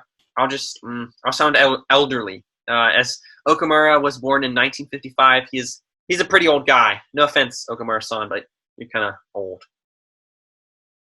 Sorry, Okamura. Okay, and I'll also be the narrator. Oh, and I almost forgot. You'll be Gikachu, of course, Ethan. So, let's begin. Ahem. Super KT Bros, Season 1, Episode 1, Cappy Conundrums. 3 friends, Optimistic Ouija, Dr. Hat Hat, Gikachu, and Sakul, fight the forces of boredom and uninterestedness in hats. Well, only one of them does the latter. It was a calm and peaceful day on the planet Ludus Video. Optimistic Ouija was walking along a path. Here we are, Dr. Hat Hat's house. Knock, knock. Hiya, Ouija. What's up, my man? Are you low on HP? Do you have the blorbs? Are you sick? Nah, but it may be soon. The weather's horrible. Wow. But Ouija, it's sunny and bright. My point exactly. Come on. Shadow the Hedgehog is gone missing. Gikachu's house. It's a big coincidence, if you ask me. What? They're little vocals? The same time Pikachu evolves? No, it's strange that both Shadow and Tiara have disappeared on the exact same day. Hi, everybody. I brought Doc H. Can we get this done? I'd rather be classifying baseball caps. So what's so big about hats? What's so big about hats? What's so big about hats? I'll tell you. Please stop arguing. The day's already dismal enough without you two fighting. Ouija's right. We have to get down to business. As Ouija's probably told you, Shadow has disappeared, and so has Cappy. Ouija and I will interview Sonic, while you and Gikachu interview Tiara. What? I don't want to be stuck with that nerd. Says the Pikachu who has compiled the Pokemon Dictionary. Stop fighting, or I'll have to destroy someone. Yeah, we're all friends. We have a mission to do. Let's go. Sonic's house. Yeah, I have no idea where Shadow's gone. Things have been real quiet ever since Eggman's been caged. Shadow's probably off somewhere slinking about, you know. I'd like to believe that, but Gunn has lost contact with Shadow. It's not like him not to report in. Yeah, you didn't kidnap him, did you, Sonic? I always say, always expect people are out to get you. I bet you're no exception. Haha, me? Of course not, man. I'd never do anything like that. You're crazy. Why would I ever want to kidnap Shadow? I don't like him, but I don't actually hate him. You are guilty. Always knew it. Hey, no way, bro. Innocent until proven guilty. Sonic, do you promise to tell the truth? Cappy's house. I heard a struggle in this room and I rushed over. All I managed to see was a blue blur. Blue, you say? Yes. What are you doing? I'm measuring you. I've never met the monitor. Are you a ghost? Do you have to see a hat in order to turn into it? How high can you fly? We're trying to ask you about your brother's kidnapping, but not in biology. Is there anything else you noticed about the kidnapper? Well, he made a very quick getaway. Sonic's house. Wait, I'm getting a call. Hello? Sakul, correct, mayor of Tasmali Village here. What can I do for you? Oh, hi, Pikachu. Yeah? You think it's... Oh, okay. Bye. Hey, Ouija. Ouija!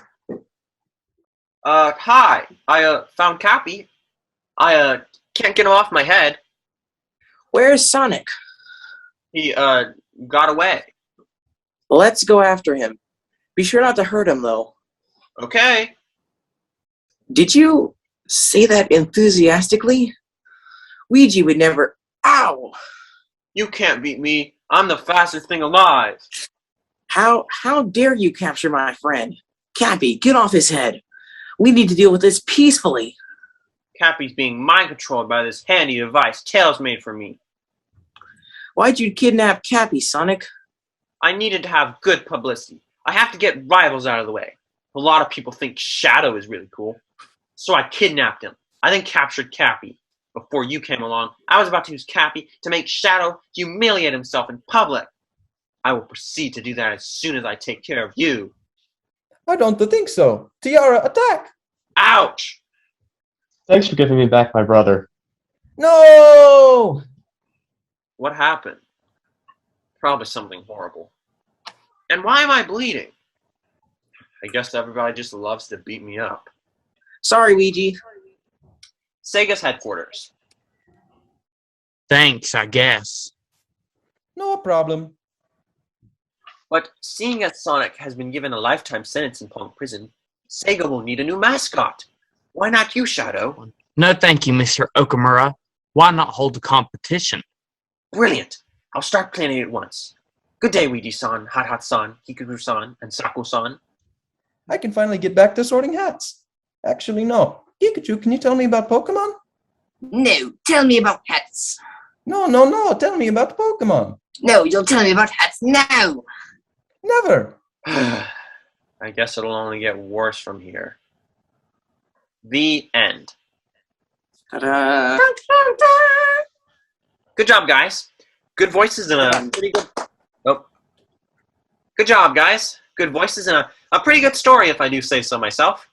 Before we proceed to the next segment, I wish to provide some behind-the-scenes info on this episode. So, I originally intended the villain to be Shadow Mario rather than Sonic, but a multi-series representation in the first episode, I think, better reflects the gaming diversity of Gameropolis. So yeah, true story. Instead of Sonic, it was going to be Shadow Mario, who was actually, spoiler alert, Bowser Jr. Sorry guys that I had to spoil that for you, yeah. Apologize. But yeah, I'm very sorry about that if you're that, crushed your dreams or anything like that.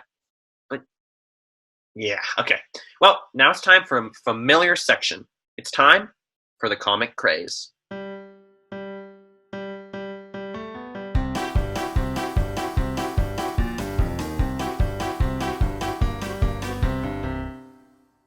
Yes, it's the comic craze, just like the Kiro Tarakai magazine. Well, not just like in the magazine.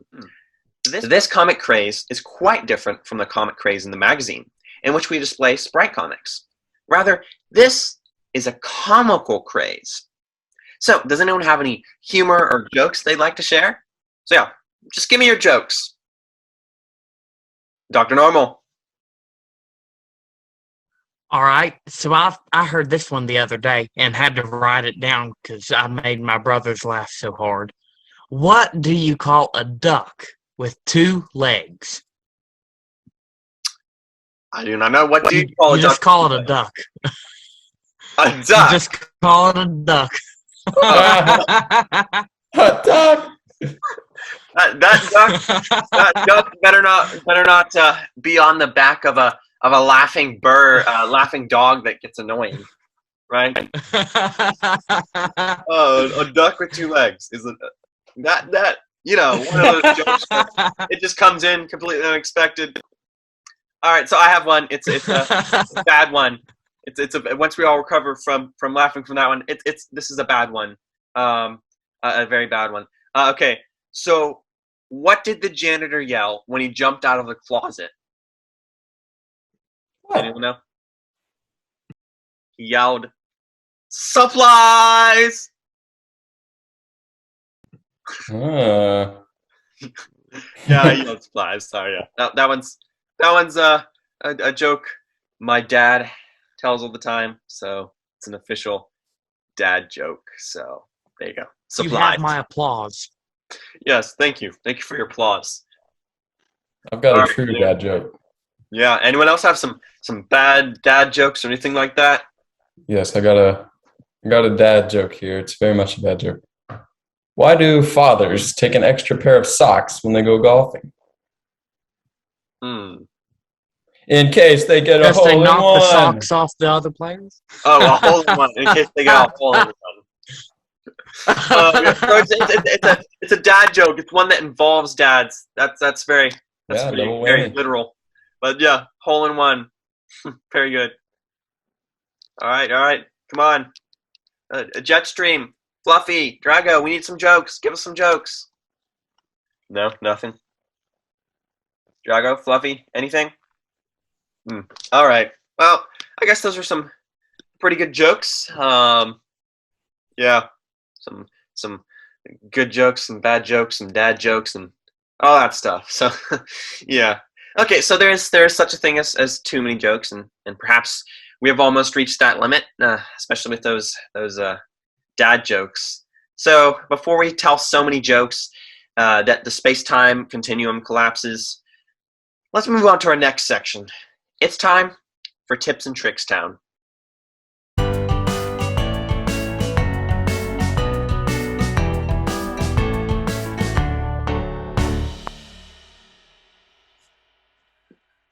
Okay, so earlier we had you guys talk about games you had recently played. Now here in the Tips and Tricks Town, let's present some tips and tricks for games we have been playing recently, or just games in general. Alright, so while you guys gather ideas for any tips you have for games you've been playing recently, I'll go ahead and go first.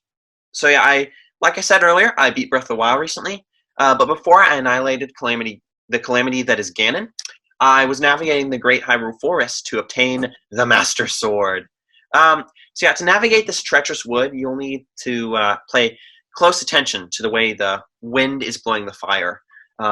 It's a small detail that you have to pay attention to in order to make it through the maze. So yeah, you got to set a torch on fire and go the way that the flame blows. It wasn't that hard, but before I knew that, I was like, what am I supposed to do? But then I figured, follow the way whenever I followed the way the fire was blowing, I didn't get worked back to the last checkpoint.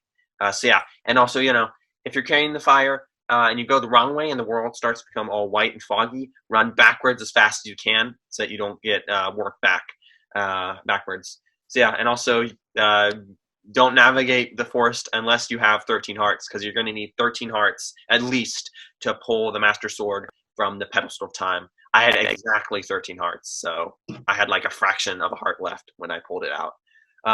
So yeah, do any of the rest of you have tips for games you've been playing recently, or just games at all, games in general? Dr. Normal. Fluffy. I beat on Ultramarines Pokedex recently, or I guess not beat, completed.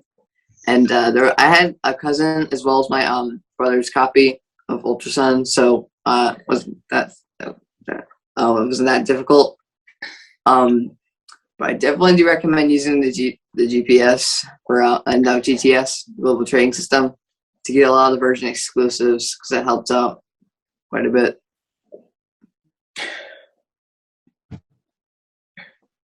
Okay. Dr. Normal, you had something? Yes. So, in Breath of the Wild, just as Fossil DX was saying, there are multiple monsters. Even though he was going through the Great Hyrule Forest into Korok Forest, the mini monsters can include the Stone Talus and the Hinox, but then the most feared of all is the Lynel. Here's something useful that I found out just a few months ago. If you happen to have an ancient arrow and you just fire it at a Lionel randomly, that Lionel will be disintegrated, which is a good thing. But at the same time, there is no chance it'll drop loot if it's disintegrated into nothingness, into oblivion. I found that out the hard way because I was so scared of the white mane Lionel, but now I eat them like they're breakfast. Any monster that does not have a gigantic health bar up in the top, kind of like a Stone House or a Hinox, will not be strewn into oblivion if hit by an ancient arrow, but any other monster will be. I found that out the hard way.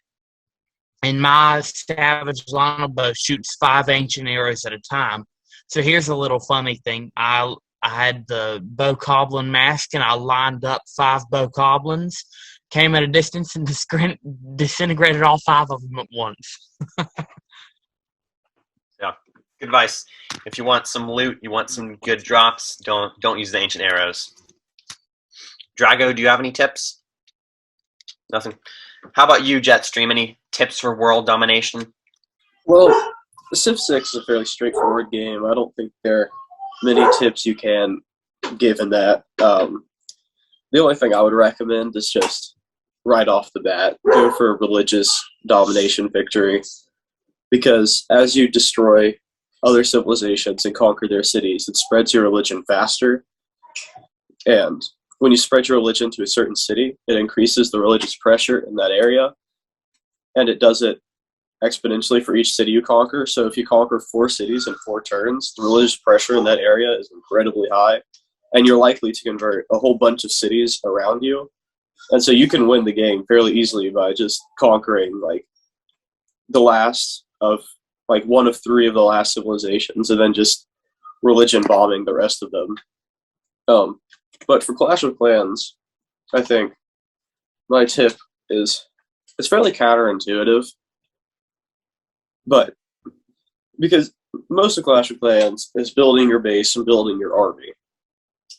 And building your base, most people take like the typical approach of town hall in the middle, defenses around it, like storages around those, more defenses, and then just random stuff outside of that. But I found it better to build your base like just totally haphazardly. Like if you start with a town hall in the middle and you build like a little bit around that and then just block it off, and then put like another block with a storage and some defenses and block that off, your base ends up looking so weird that other people don't know how to handle it. And they just can't deal with it. And so you don't get attacked as much, and you also, the people that attack you, like, they typically don't do it really the right way just because they don't know how to approach your really wacky looking base. So that's just something I found helpful. Yeah, just in any competitive game. The element of randomness is a legitimate strategy. I mean, because if they don't know what to expect, they don't know how to counter it. Yeah. Yeah. And for me, I guess, I've not been playing a bunch of different games recently, so I'm known to really like Bowser's Inside Story, so maybe I'll go for something in there. I got stuck really badly back at the Giga Carrot, I think it is. Probably a lot of people get stuck there, just because I didn't really read the instructions. Oh my goodness. But what you want to do is you want to always watch out. You want to use your stylus first of all, for sure. And you want to watch out for any time that the screen like flashes and makes that noise, because that indicates when a piece of the carrot is falling that has like an enzyme in it. You really need to use those enzymes to get the job done. Otherwise, it's pretty hopeless. Yeah, that game's such a classic, but there are so many frustrating things sometimes. Like the giant battles, you'd have to play the mini game to turn Bowser giant. And if it was one of those frustrating ones where you had to breathe fire, and the fire breathing into the DS mic requires very specific breathing into it to breathe out fire.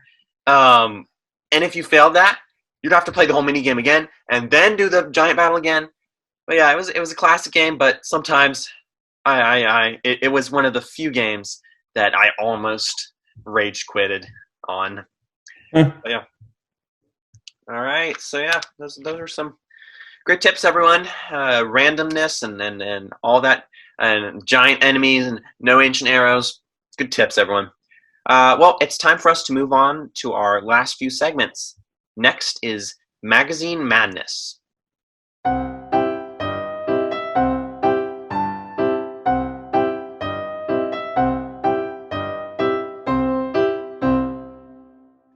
In this section, Magazine Madness, I'll give a brief update on progress being made on the latest issue of the Kiro Tarakai magazine, as well as other Kiro Tarakai projects. Issue 30 is continuing development.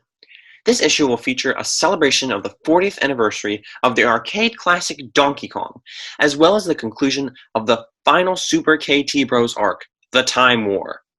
I faced a devastating technological setback, namely not being able to utilize Wi-Fi and thus an inability to pull any images from my usual sources. This setback may determine how many more issues we can produce this year.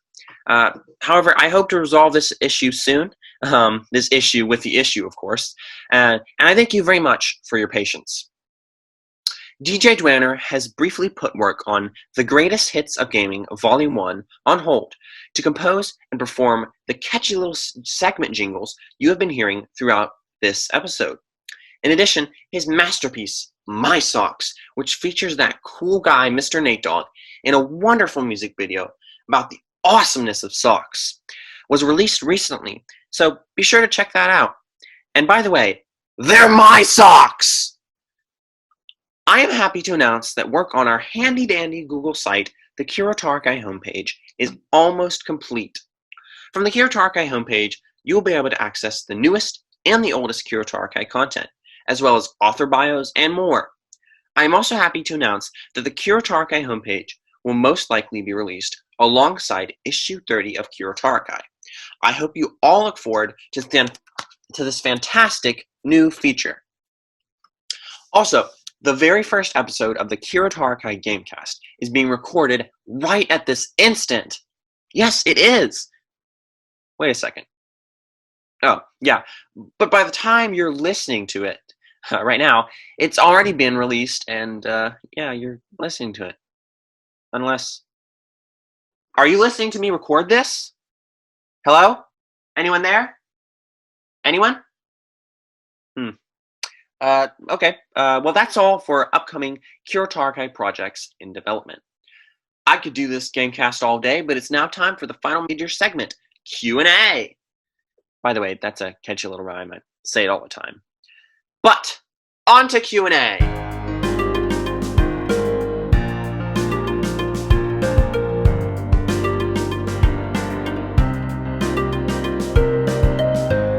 Alright, question and answer, or just Q&A, is our final major segment. Here I'll ask questions from the subscribers of Kiro Tarakai, and you guys can answer them to the best of your abilities. So, the first question is, what was a game you were this close to completing, but you just couldn't bring yourself to finish? Me personally, it'd be this game called Fantasy Life on 3DS. It's really, really fun, and I wish there was a sequel. But like, point is, you can do a lot of stuff. Like, there's crafting, there's fighting, blah blah blah. There's a ton of stuff to do that's not the actual story. So I'll veer off to all that other stuff, being like a bazillion monsters, fighting all that stuff, and becoming god level gear, but never completing the story. When I say I should do the story, I have no idea where I am, and I have to start over all again. I've probably started over countless times because I can't remember the story. I just get master on everything. I just like veer off. You're yelling in my ear. Be right next to me. So I should never like complete the story because I'm always doing all the other stuff.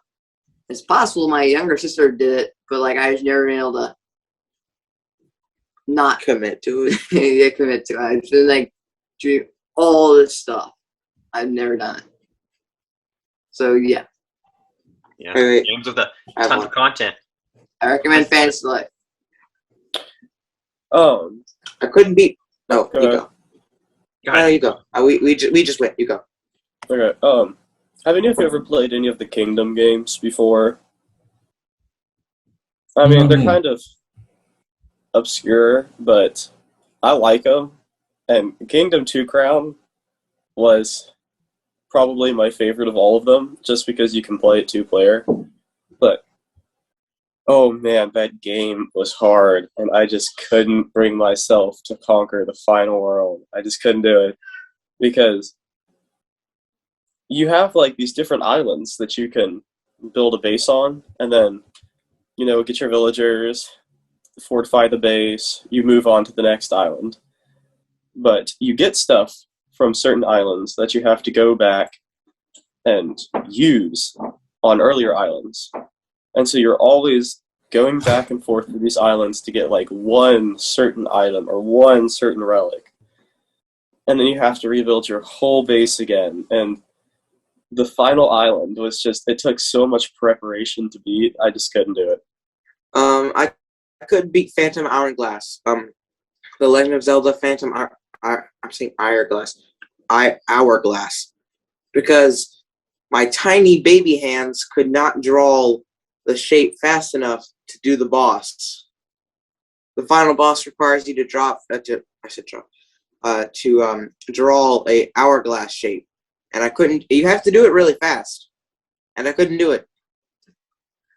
Yeah, that I'm sure Dr. Normal has something to say about that, because he has memories of that game, don't you, Dr. Normal? Yeah, he does. And yeah, Certainly do. And Dr. Normal, do you have an answer to the question? What's a game you're this close to completing, but couldn't bring yourself to? Back, I think it was like the second Pokemon game I ever bought. It was called Pokemon Ranger. I don't know why I bought it. At the time, I didn't realize, the whole main focus of a Pokemon game or whatnot. But I was at the final level, and I just could not do it. It was so hard.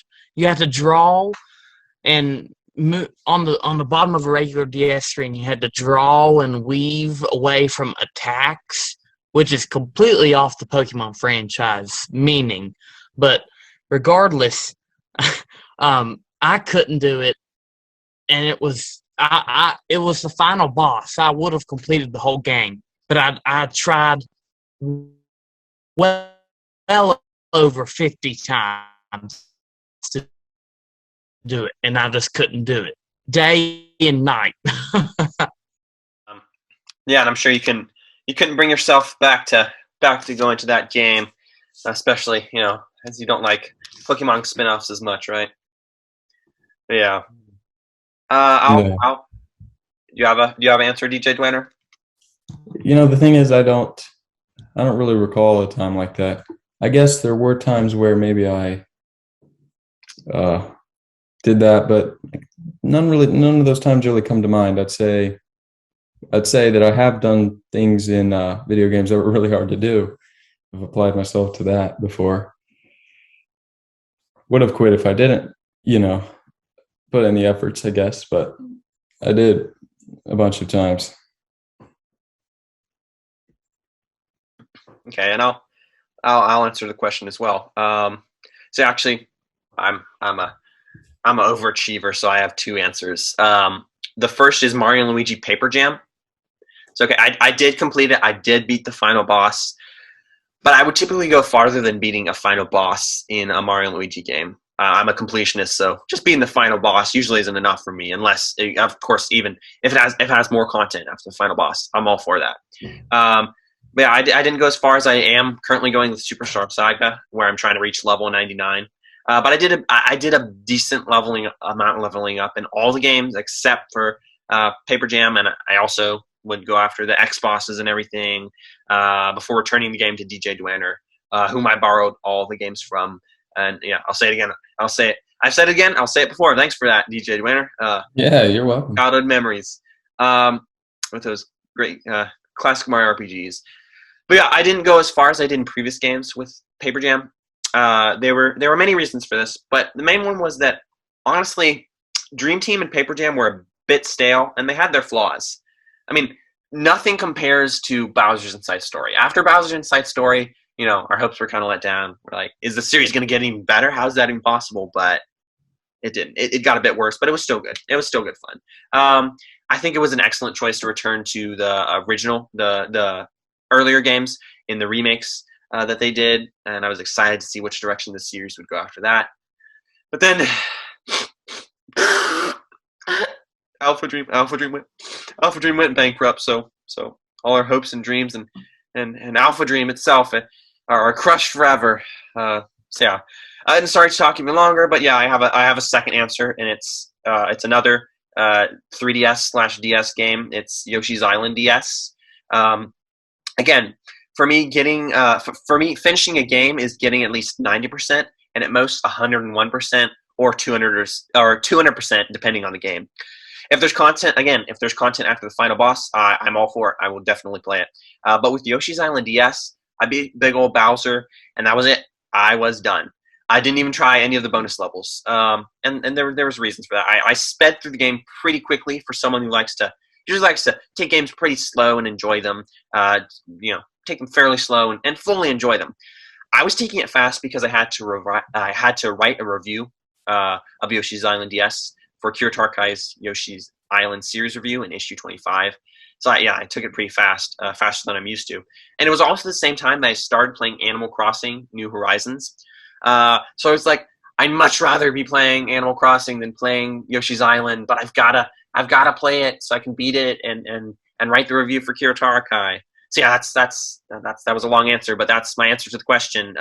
Mario and Luigi Paper Jam because of the staleness of the series, and Yoshi's Island DS because of speed running and because of Animal Crossing.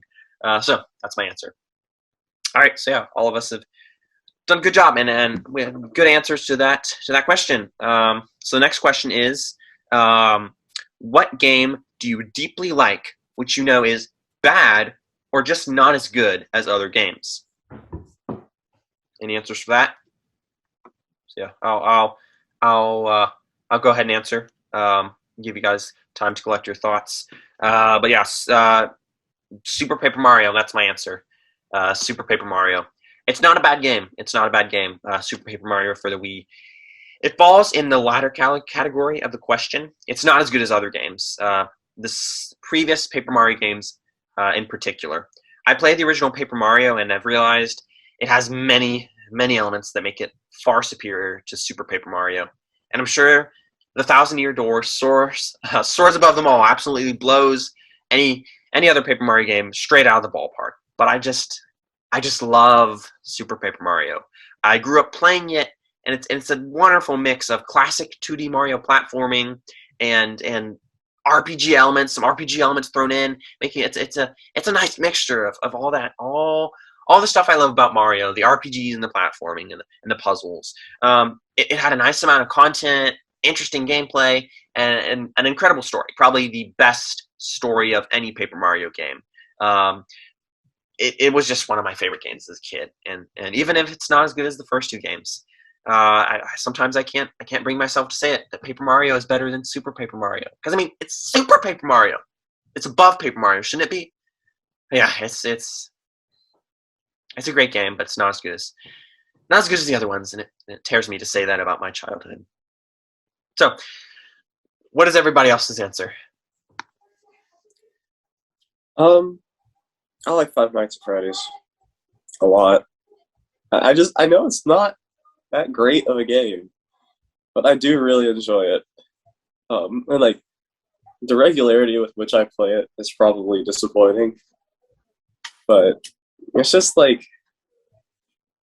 I find it's a really well balanced like thriller game, sort of. And I was really happy when they added it to the Switch. That was a good addition.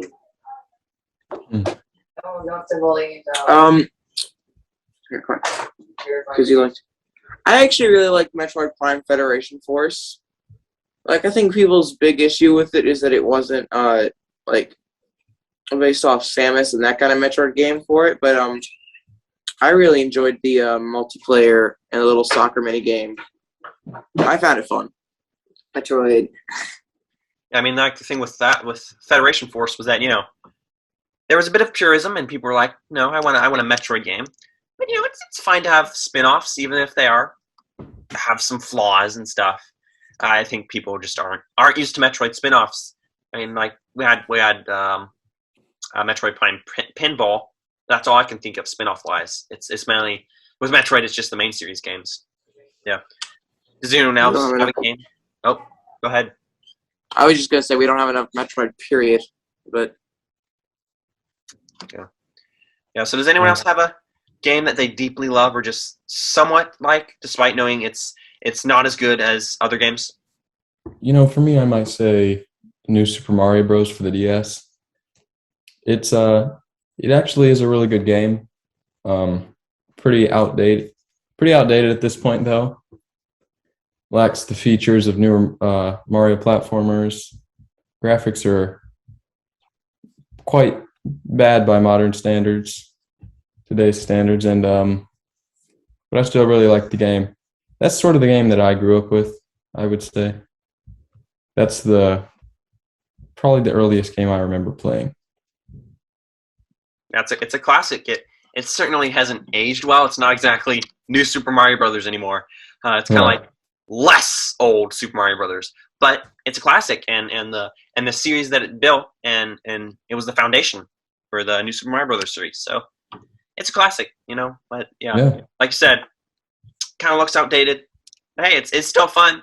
Super Mario Brothers, the original, is extremely outdated, but it's still fun. Right. Do you have an answer, Dr. Normal? Yes. Animal Crossing New Leaf, Welcome Amiibo, just has a lot of fond memories for me. And especially me and DJ Dwanner, we would play on the days that there was a lot of snow on the ground. And I remember just laying on the bed and it being colder up in my room and just playing. And I would call DJ Dwanner over our landline.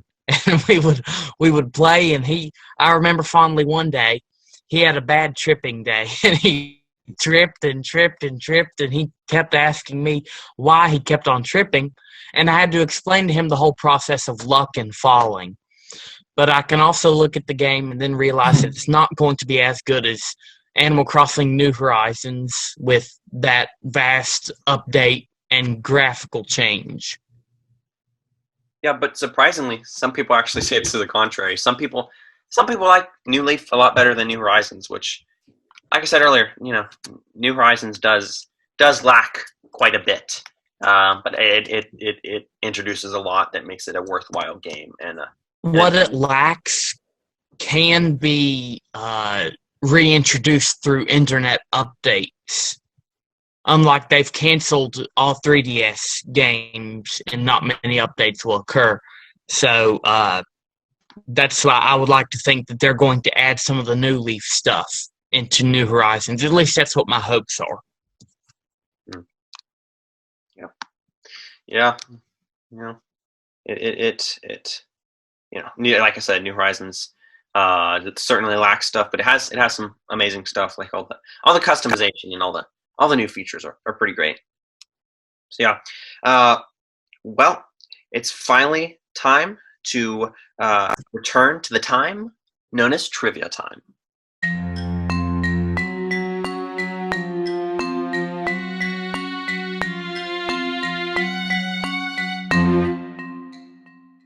At long last, it is finally time for the answer to the trivia time question from the very beginning of this episode.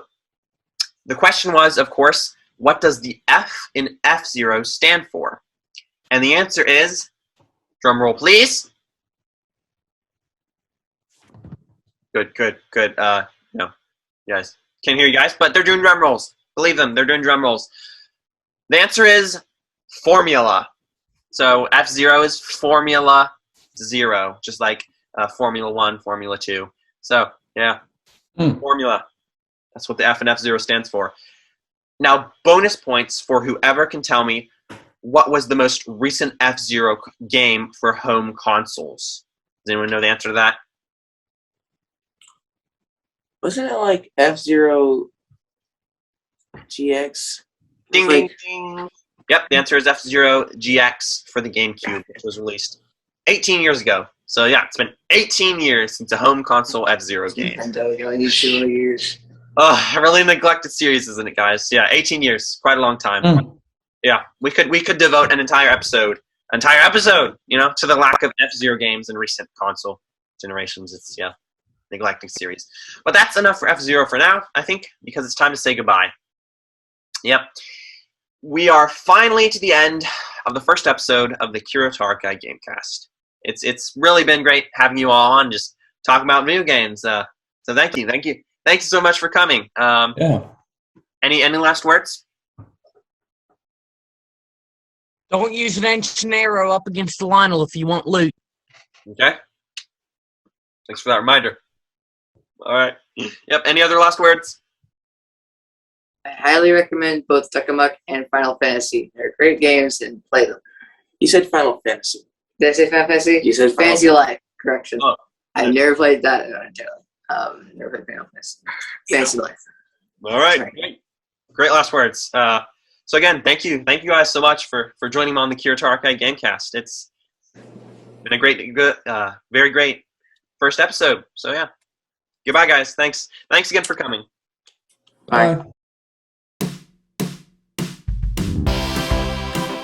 That was amazing. That was the very first episode of the Kiro Tarakai GameCast, and I loved it. I'm very excited about the future of this podcast and look forward to later episodes. If you have any questions, comments, or concerns, or if you'd like to be a guest on future episodes of the GameCast, please reach out at capnate28@gmail.com. I'd be very happy to have you on the GameCast. For more Kiro Tarakai content, check out the Kiro Tarakai archives, the links to which are in the description of this episode. I would again like to deeply thank all of our fantastic guests. I would also like to thank DJ Dwanner for composing the catchy little segment jingles you've been hearing throughout this episode. And lastly, I want to give a great big thanks to you, dear listeners. Thank you so much for listening to my podcast. I'm FawfulDX, and I will see you next time on the Kiro Tarakai GameCast.